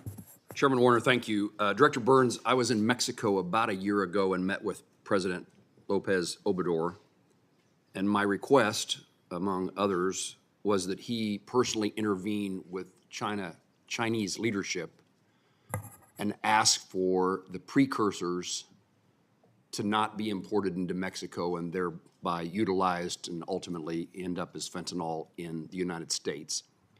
He committed to doing that. My understanding from his government as well as public sources is that he did. And then there seemed to be some level of interest on the part of China in negotiating with us or having conversations with the United States about that topic. I don't know that much has come from that, but you may tell me that I'm wrong. What explains the Chinese unwillingness to be more proactive in combating precursor chemicals coming to the U.S. Is this, do they have the capability? They intentionally inflicting harm on Americans in America? Is there some quid pro quo that they're looking for? No, I think, Senator, since the president met with President Xi in November in California, there have been some signs of, greater Chinese seriousness about dealing with this problem, effectively enforcing their own law, because that's all that we're asking. When I was in Beijing in late May of last year, I raised this issue very directly with my counterparts as well. And so I think there are some signs that the Chinese are beginning to address the problem, not just of precursor chemicals, but also of pill pressing equipment. Certainly they can do more, and I think that's why it's so important for all of us to continue to push as hard as we can, and to make clear, as you indicated earlier, that this is a problem not only for the United States, but for Mexico and for others around the world. So what would be China's reluctance to actually crack down on those exports? Well, I hope that what you're seeing now is a readiness to do more, I think, since November. But I think, that's something that obviously from the president on down, we need to continue to reinforce as hard as we can, because they do bear some responsibility for what's happening in our own society. General Cruz, how do you assess the current balance of military power between, in the Pacific today, the United States and China and others?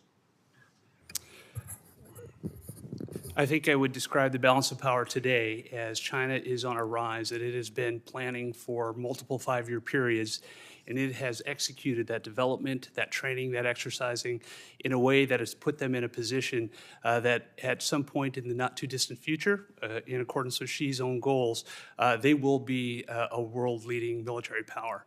The United States, though, is the world's leading military power today, and so the imperative piece for us is to be on that same trajectory to match them stride for stride and ensure we stay ahead of the growth that we see in China. But there is no doubt the growth that you see and has been discussed today in military power associated with China and the rise in all domains, cyberspace as well as conventional.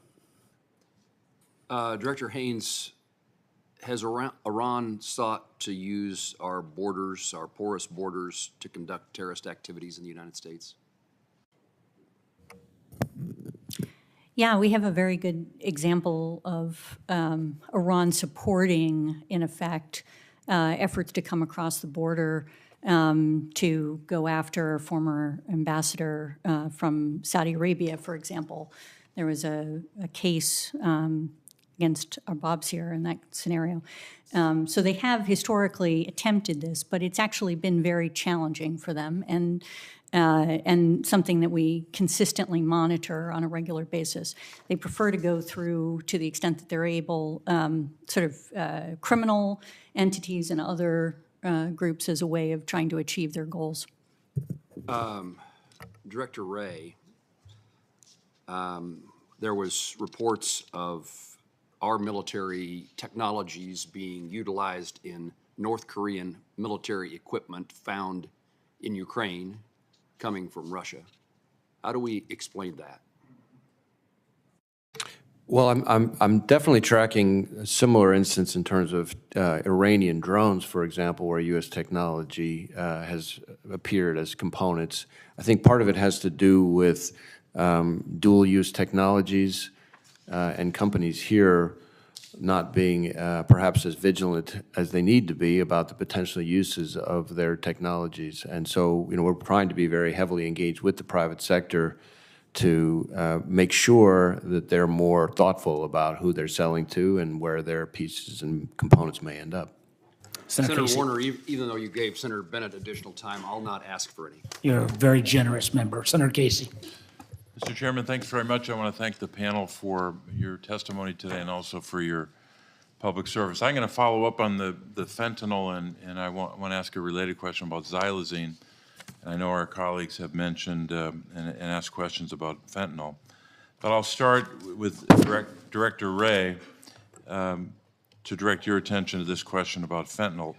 The threat assessment this year on page 36 says that, quote, China remains the primary source for illicit fentanyl precursor chemicals in pill press equipment, unquote, and then it goes on to talk about what the cartels do. It's noteworthy, I think, that the U.S. Sentencing Commission told us that in fiscal year 2022, 88% of fentanyl trafficking offenders were U.S. citizens, 88%. In fiscal year 21, 86% of fentanyl trafficking offenders were U.S. citizens. But we know how it gets here. We have a pretty good sense of how it gets here. We also know the administration announced that it had made progress, they believe some progress in reestablishing coordination with the Chinese government on countering fentanyl. I'm increasingly concerned as well about xylazine and other non-fentanyl synthetic opioids. Xylazine, as many people know, is a powerful veterinary sedative that is mixed with illicit fentanyl, and unfortunately the city of Philadelphia has become almost ground zero for the proliferation of illicit xylazine. According to DEA, xylazine was detected in nearly half of all fentanyl-related overdoses in Philly. So, Director Wray, I wanted to ask you, is the Chinese government holding up its end of the bargain in cracking down on illicit fentanyl traffickers? Well, I would say the scale of the problem that we're continuing to see suggests to me that there's a whole lot of room for improvement from the Chinese government. Let me just put it that way. You mentioned xylazine. Certainly, xylazine is of concern to us. You're right that the Philadelphia area is a place where we're seeing a certain amount of that. We've got a lot of investigations in the Philadelphia and Newark areas. Of course, one of the problems with xylazine, as you I'm sure know, is it's not responsive to Narcan. Mm-hmm. So that just adds to the challenge. And certainly, xylazine's been found in drug combinations, and I think maybe 48 of the 50 states or something. And it's very easy to buy, unfortunately, online from China-based suppliers. So I think that just adds to the problem. We are, in addition to our investigative work, trying to engage in your area and nearby areas with hospitals and state diversion groups and things like that to try to raise awareness about it. But xylazine is not a controlled substance currently under the U.S. Controlled Substances Act, so that's just an additional kind of aggravating circumstance. And also a related question, to what extent is regulation by China of xylazine and other non-fentanyl synthetic opioids part of U.S. law enforcement's discussions with their Chinese counterparts?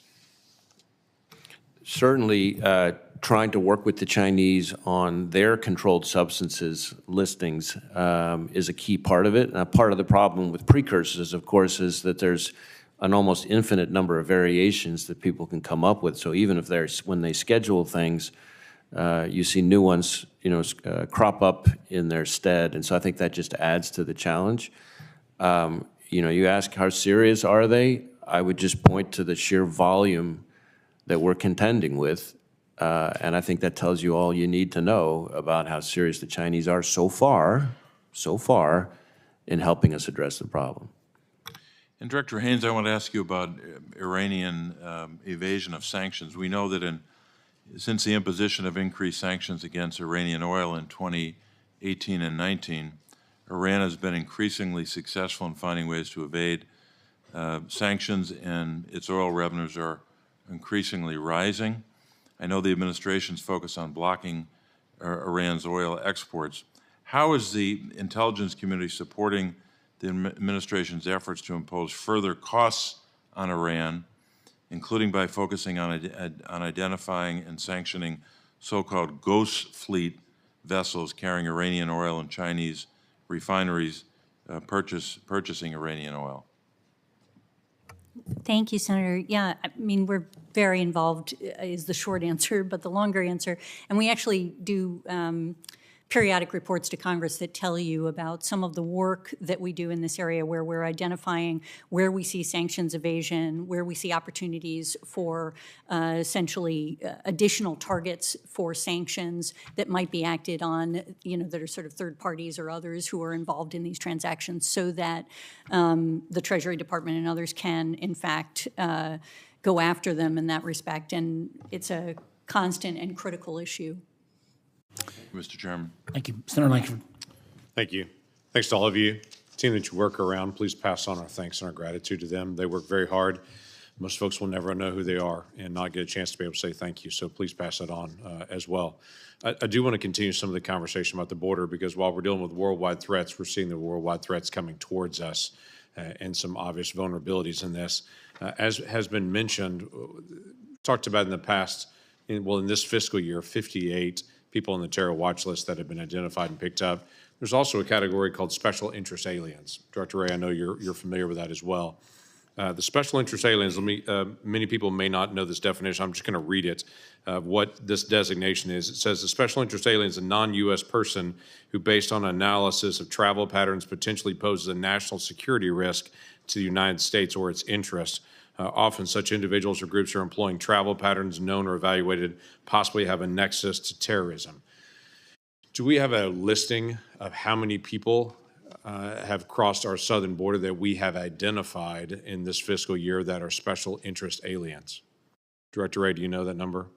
I don't know that number, but we could follow up with you to see if that's something we could provide. It has been one of our challenges to try to identify that. While on the terror watch list, we can get that number and know that it's 58 exactly. When we ask the issue of special interest aliens, we're told often that is law enforcement sensitive. We know the number is in the thousands, but have not been able to get a specific number nor a specific tracking on that. So that'd be helpful to be able to know, because the next question is the obvious one of those individuals that they're coming in, and I'm just going to give you a number if it's in the thousands.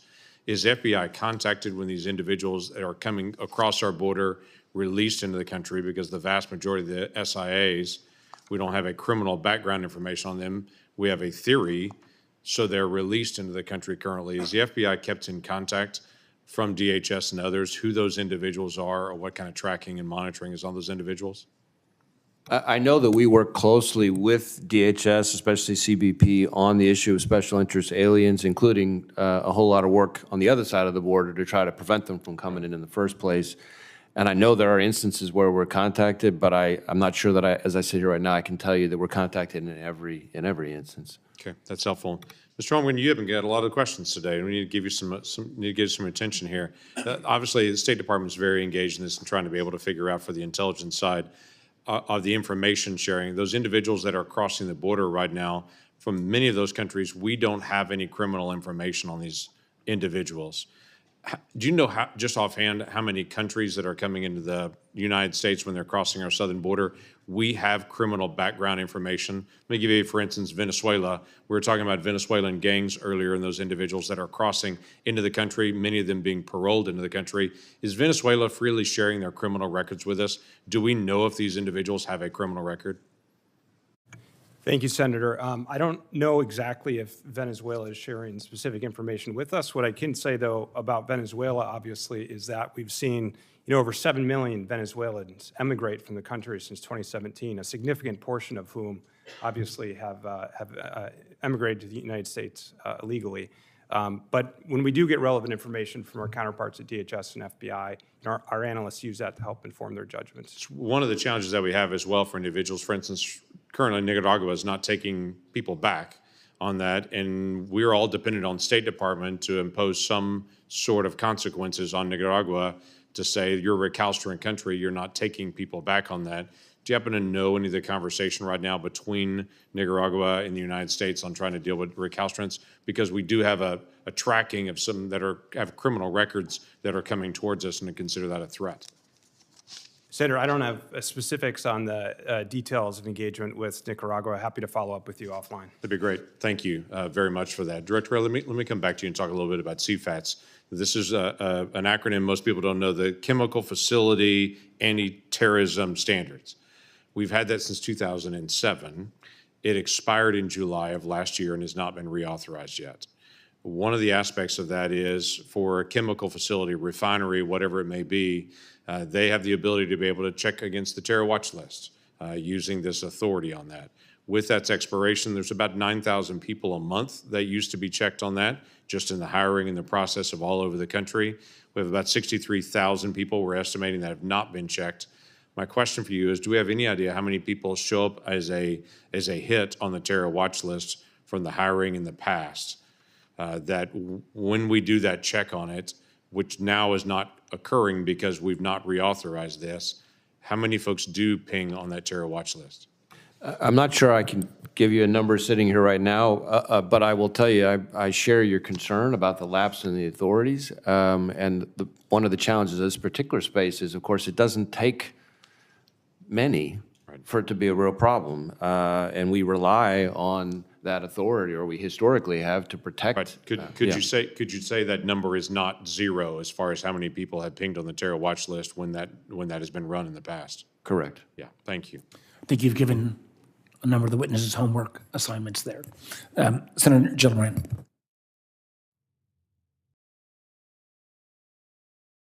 Doing by, if you want to defer to Senator Kelly, be happy to, but we are doing by seniority. Mr. Chairman, in New York's capital region, the Albany Nanotech Complex is set to house some of our nation's most advanced electronics research, development, and manufacturing, in particular fields like wafer processing, manufacturing, and lithography tools. Today's annual threat assessment points out that China currently lags behind the U.S. in developing the most advanced chips, giving them cause to steal our technology, which we've seen them do over and over. I included legislation in last year's NDAA requiring DoD to establish a pilot program to enable collaboration between the NSA's Cybersecurity Collaboration Center and the U.S. semiconductor manufacturers to improve the cybersecurity and semiconductor design and manufacturing process. General Hall, how is the NSA working with the FBI to create safeguards against espionage and cyber attacks at leading public research facilities and at semiconductor manufacturers? Senator, thank you for the question. So in terms of how we think about the China cyber threat, it is clear that they are going to be relentless to intend to steal intellectual property. And so from our perspective, part of what NSA is really focused on doing is illuminating that threat. So we have done a series of unclassified advisories with a number of partners, elements across U.S. government, 6 other nations, multiple companies, to illuminate that threat in a way that allows us to get now unity of action against that threat. Unclassified reports to allow increased unity of action. So from the FBI's perspective, they're a teammate in everything that we do that talks about the cyber threat within the United States. And from a specific look at semiconductors, critical technology that clearly China wants to catch up on.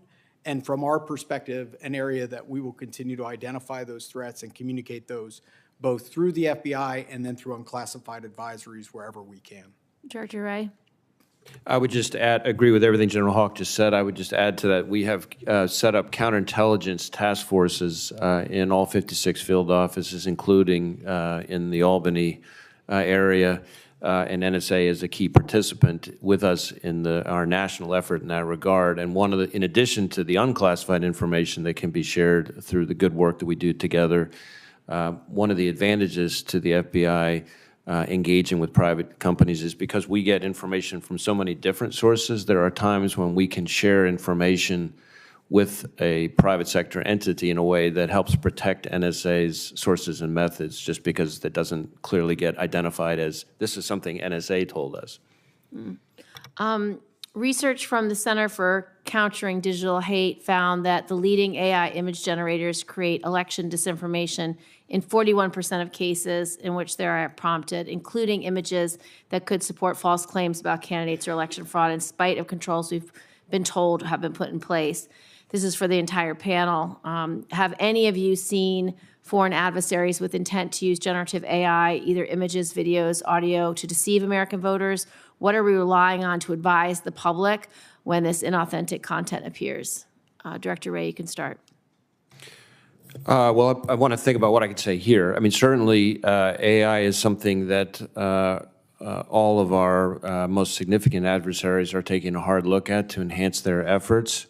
We have seen AI used in a variety of settings, whether it's been used specifically to target voters. I'm not sure that I could say that, but we are actively concerned about that as the latest wrinkle in a long-standing effort to engage in information warfare. Director Burns. Yeah, I mean, another example is we've seen evidence that Al-Qaeda in the Arabian Peninsula has used AI to generate videos aimed at inspiring lone wolf attacks as a result of the Gaza conflict as well. Director Haines? Yeah, I think another example is Russia deploying AI tools in the context of their influence efforts in Ukraine. And there we've seen, for example, I think it was in March 2022, there was a deep fake of the Ukrainian president, Zelensky, asking Ukrainians to lay down their arms, and ultimately had to be actually countered by President Zelensky in order to address Did we it. give them the information or capability to do that quickly? The Ukrainians? Yes, we worked with them on that. General Hawk? So in terms of how we're thinking about AI security, NSA established an AI security center. Part of that is to be able to generate and communicate to anyone that is building a model in the United States from an AI perspective, what are those threats? And what are the security mechanisms to ensure that to avoid misuse of those models?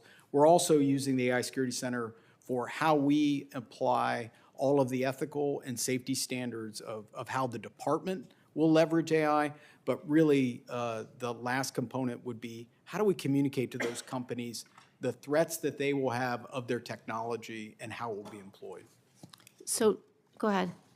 Sure, Senator, quickly, you're right to raise this as a threat, and I think our view of it is that tools like generative AI will essentially lower the barrier for actors, state and non-state, with fewer resources to engage in potential election interference. And General Krause? From a DIA perspective, I don't think I would add anything to what has been covered here other than the counterintelligence portion of that has a touch point across everything that's already been mentioned. I would indicate, Senator Gentleman, at the Munich Security Conference, something I participated in, there were 20 tech companies that came together, most of the social media companies, on a voluntary basis to indicate both watermarking and willingness to take down AI-generated video and voice that were affecting elections, but it was voluntary, and the proof will be in the pudding. And just for the record, no one said they have a plan to tell the American people or to advise the American people. This committee will be having public hearings on this subject very shortly that Senator Rubio and I have agreed upon. Senator Rounds. Thank you, Mr. Chairman. First of all, thank you to all of you for your service and to your teams as well. Director Wray, with regard to the PRC and some recent public reports of significant ag land purchases,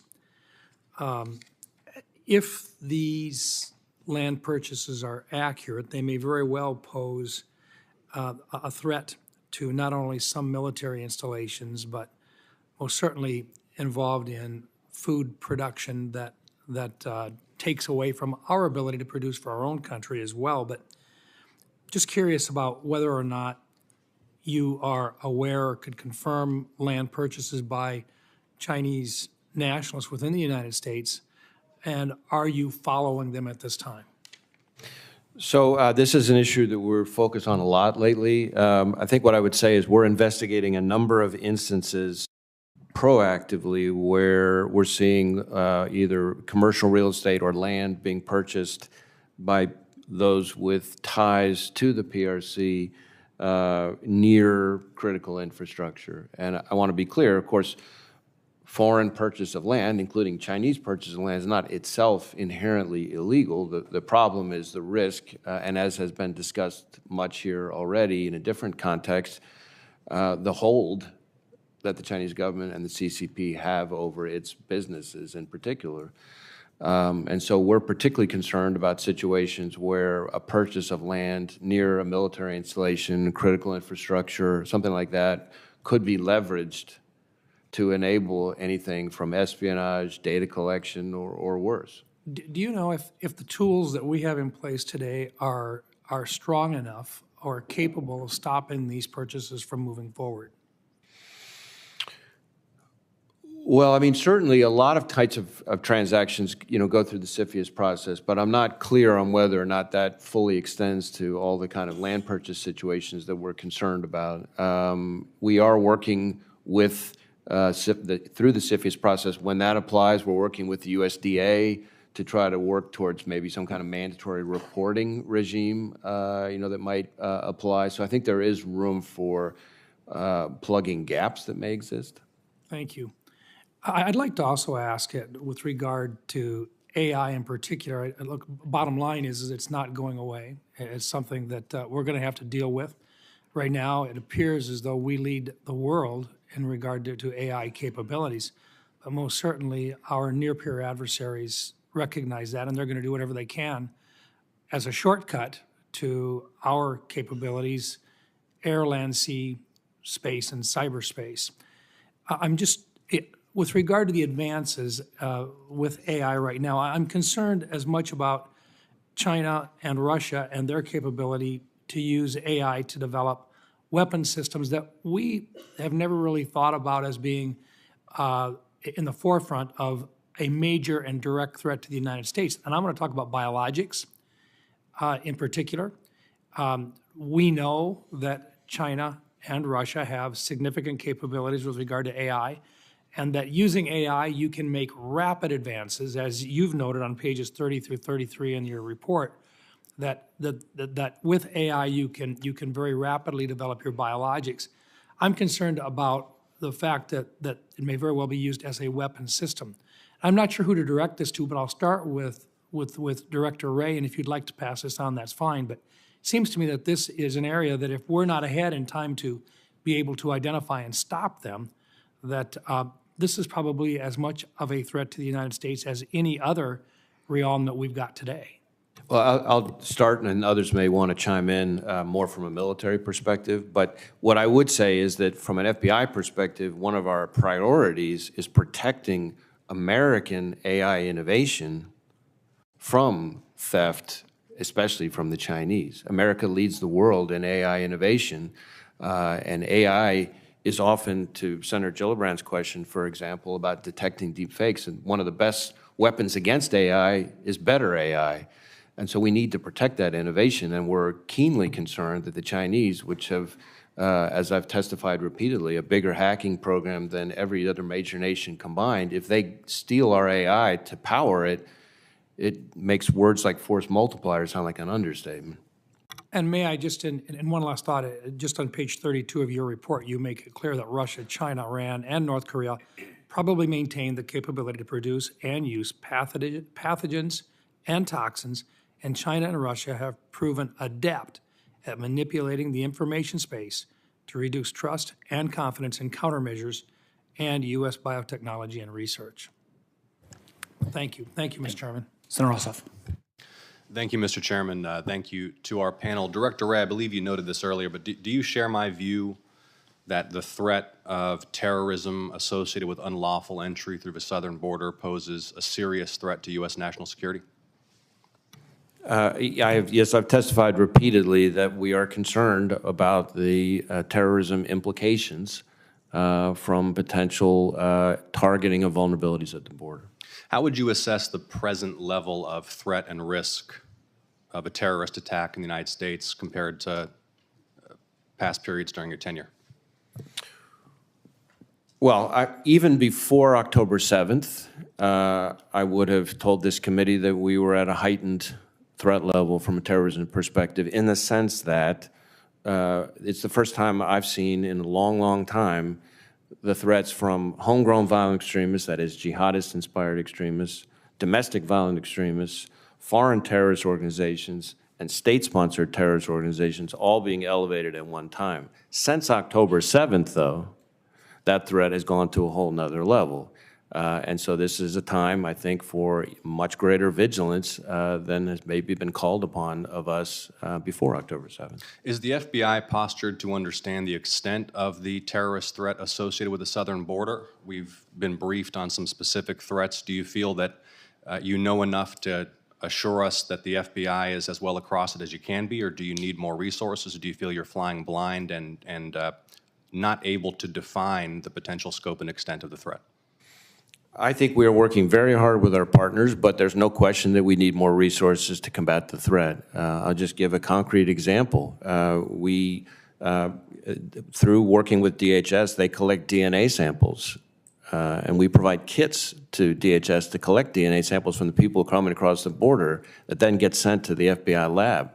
That's part of why we asked for a significant enhancement, because of the sheer increase in people coming across means a sheer increase in the number of samples that need to be collected. That's what helps us identify those people if they're then committing crime somewhere in the United States, or, as happens all too often, unfortunately, they go back across the border and try to illegally re-enter again. So we need to be able to process those samples quickly. There's a backlog. We asked in the '24 budget for enhancement. Not only did we not get enhancement, there was a 10% cut to the terrorist screening center. So whatever happened in '24 happened in '24, but I would urge Congress, as we look at fiscal year '25, that we can't double down on those cuts if we're going to be serious about protecting the border. Well, speaking of Congress, I think it's worth noting that a serious, tough, bipartisan border security measure was put forward in the Congress, in fact, co-authored by a conservative Republican member of this committee, which would have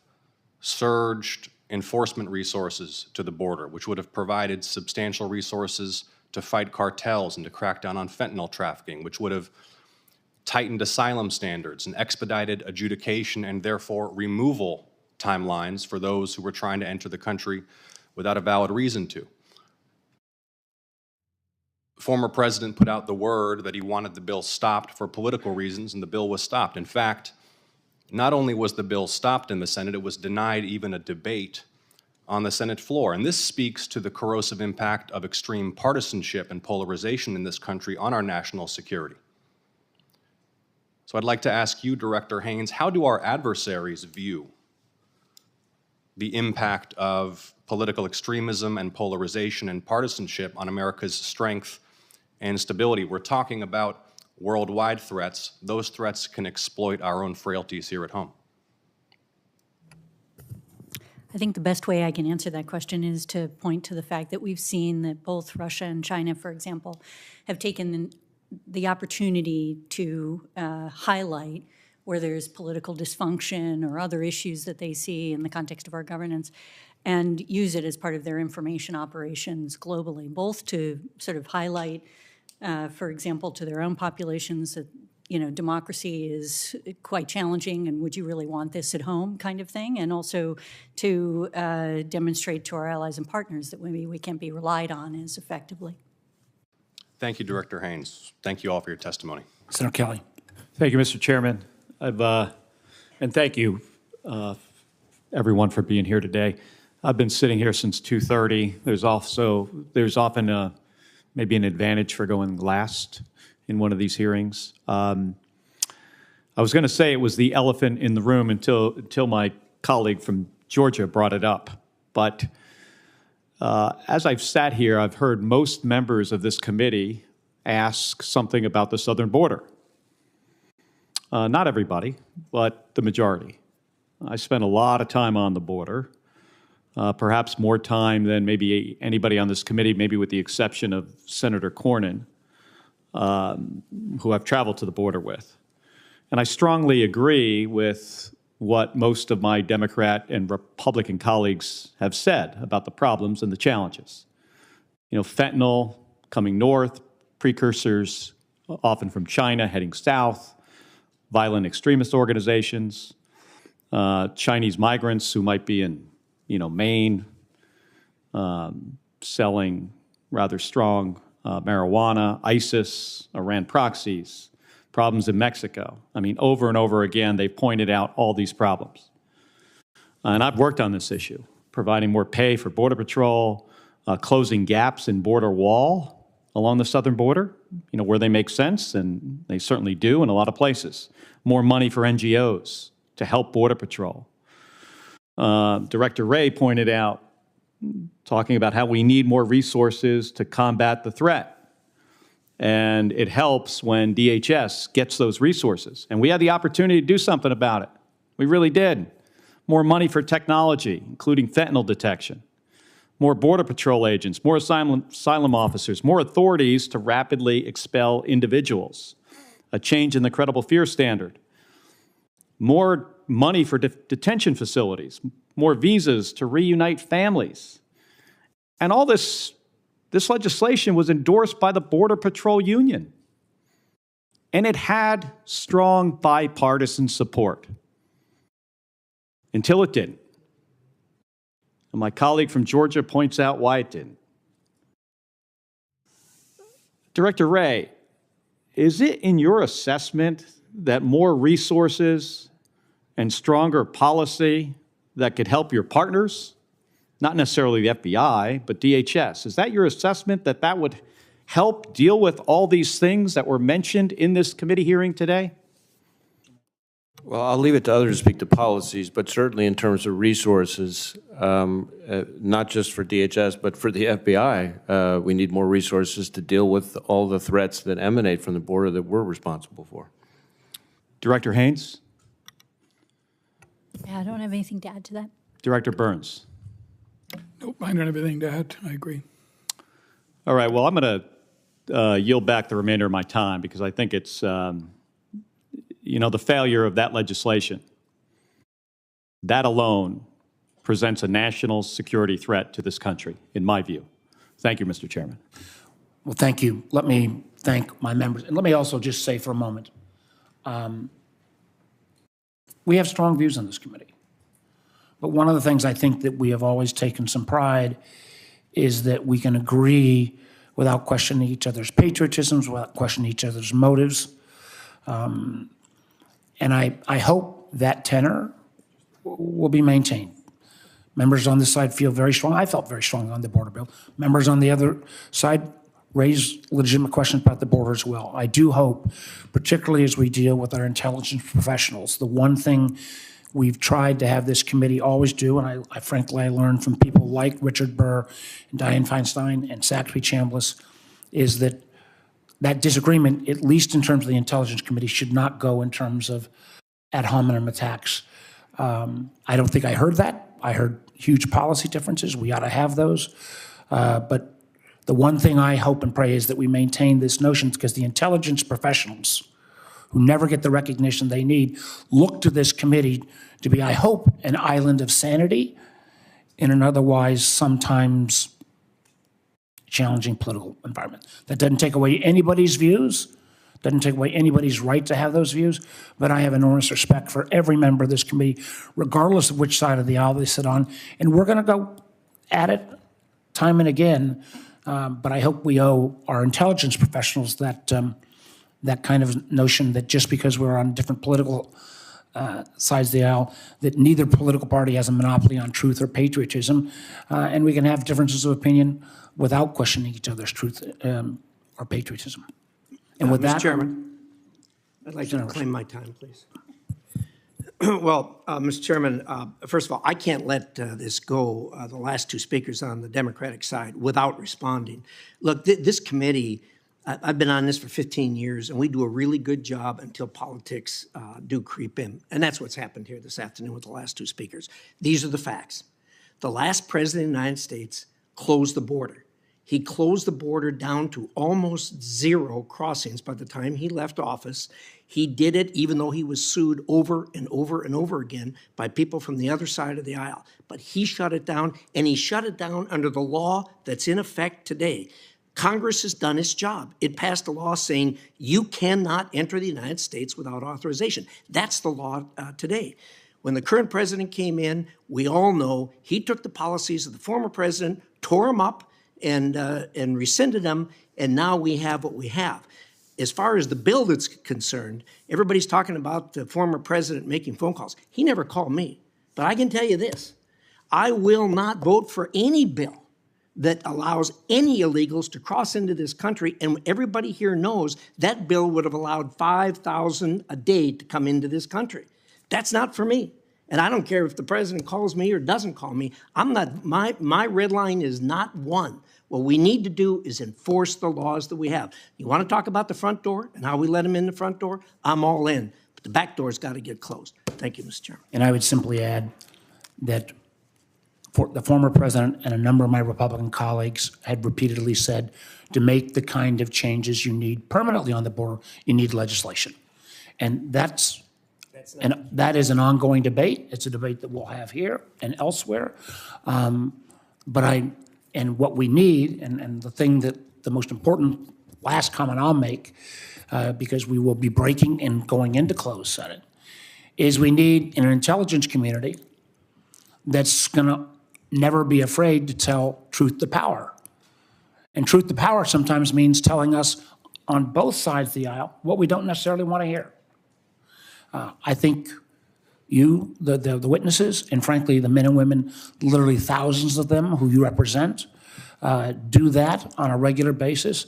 And at the end of the day, while we may hassle and haggle over some of these policy things, the most important thing you've got to do is speaking that truth to power, even when we don't want to hear. We are adjourned until we move into the classified setting.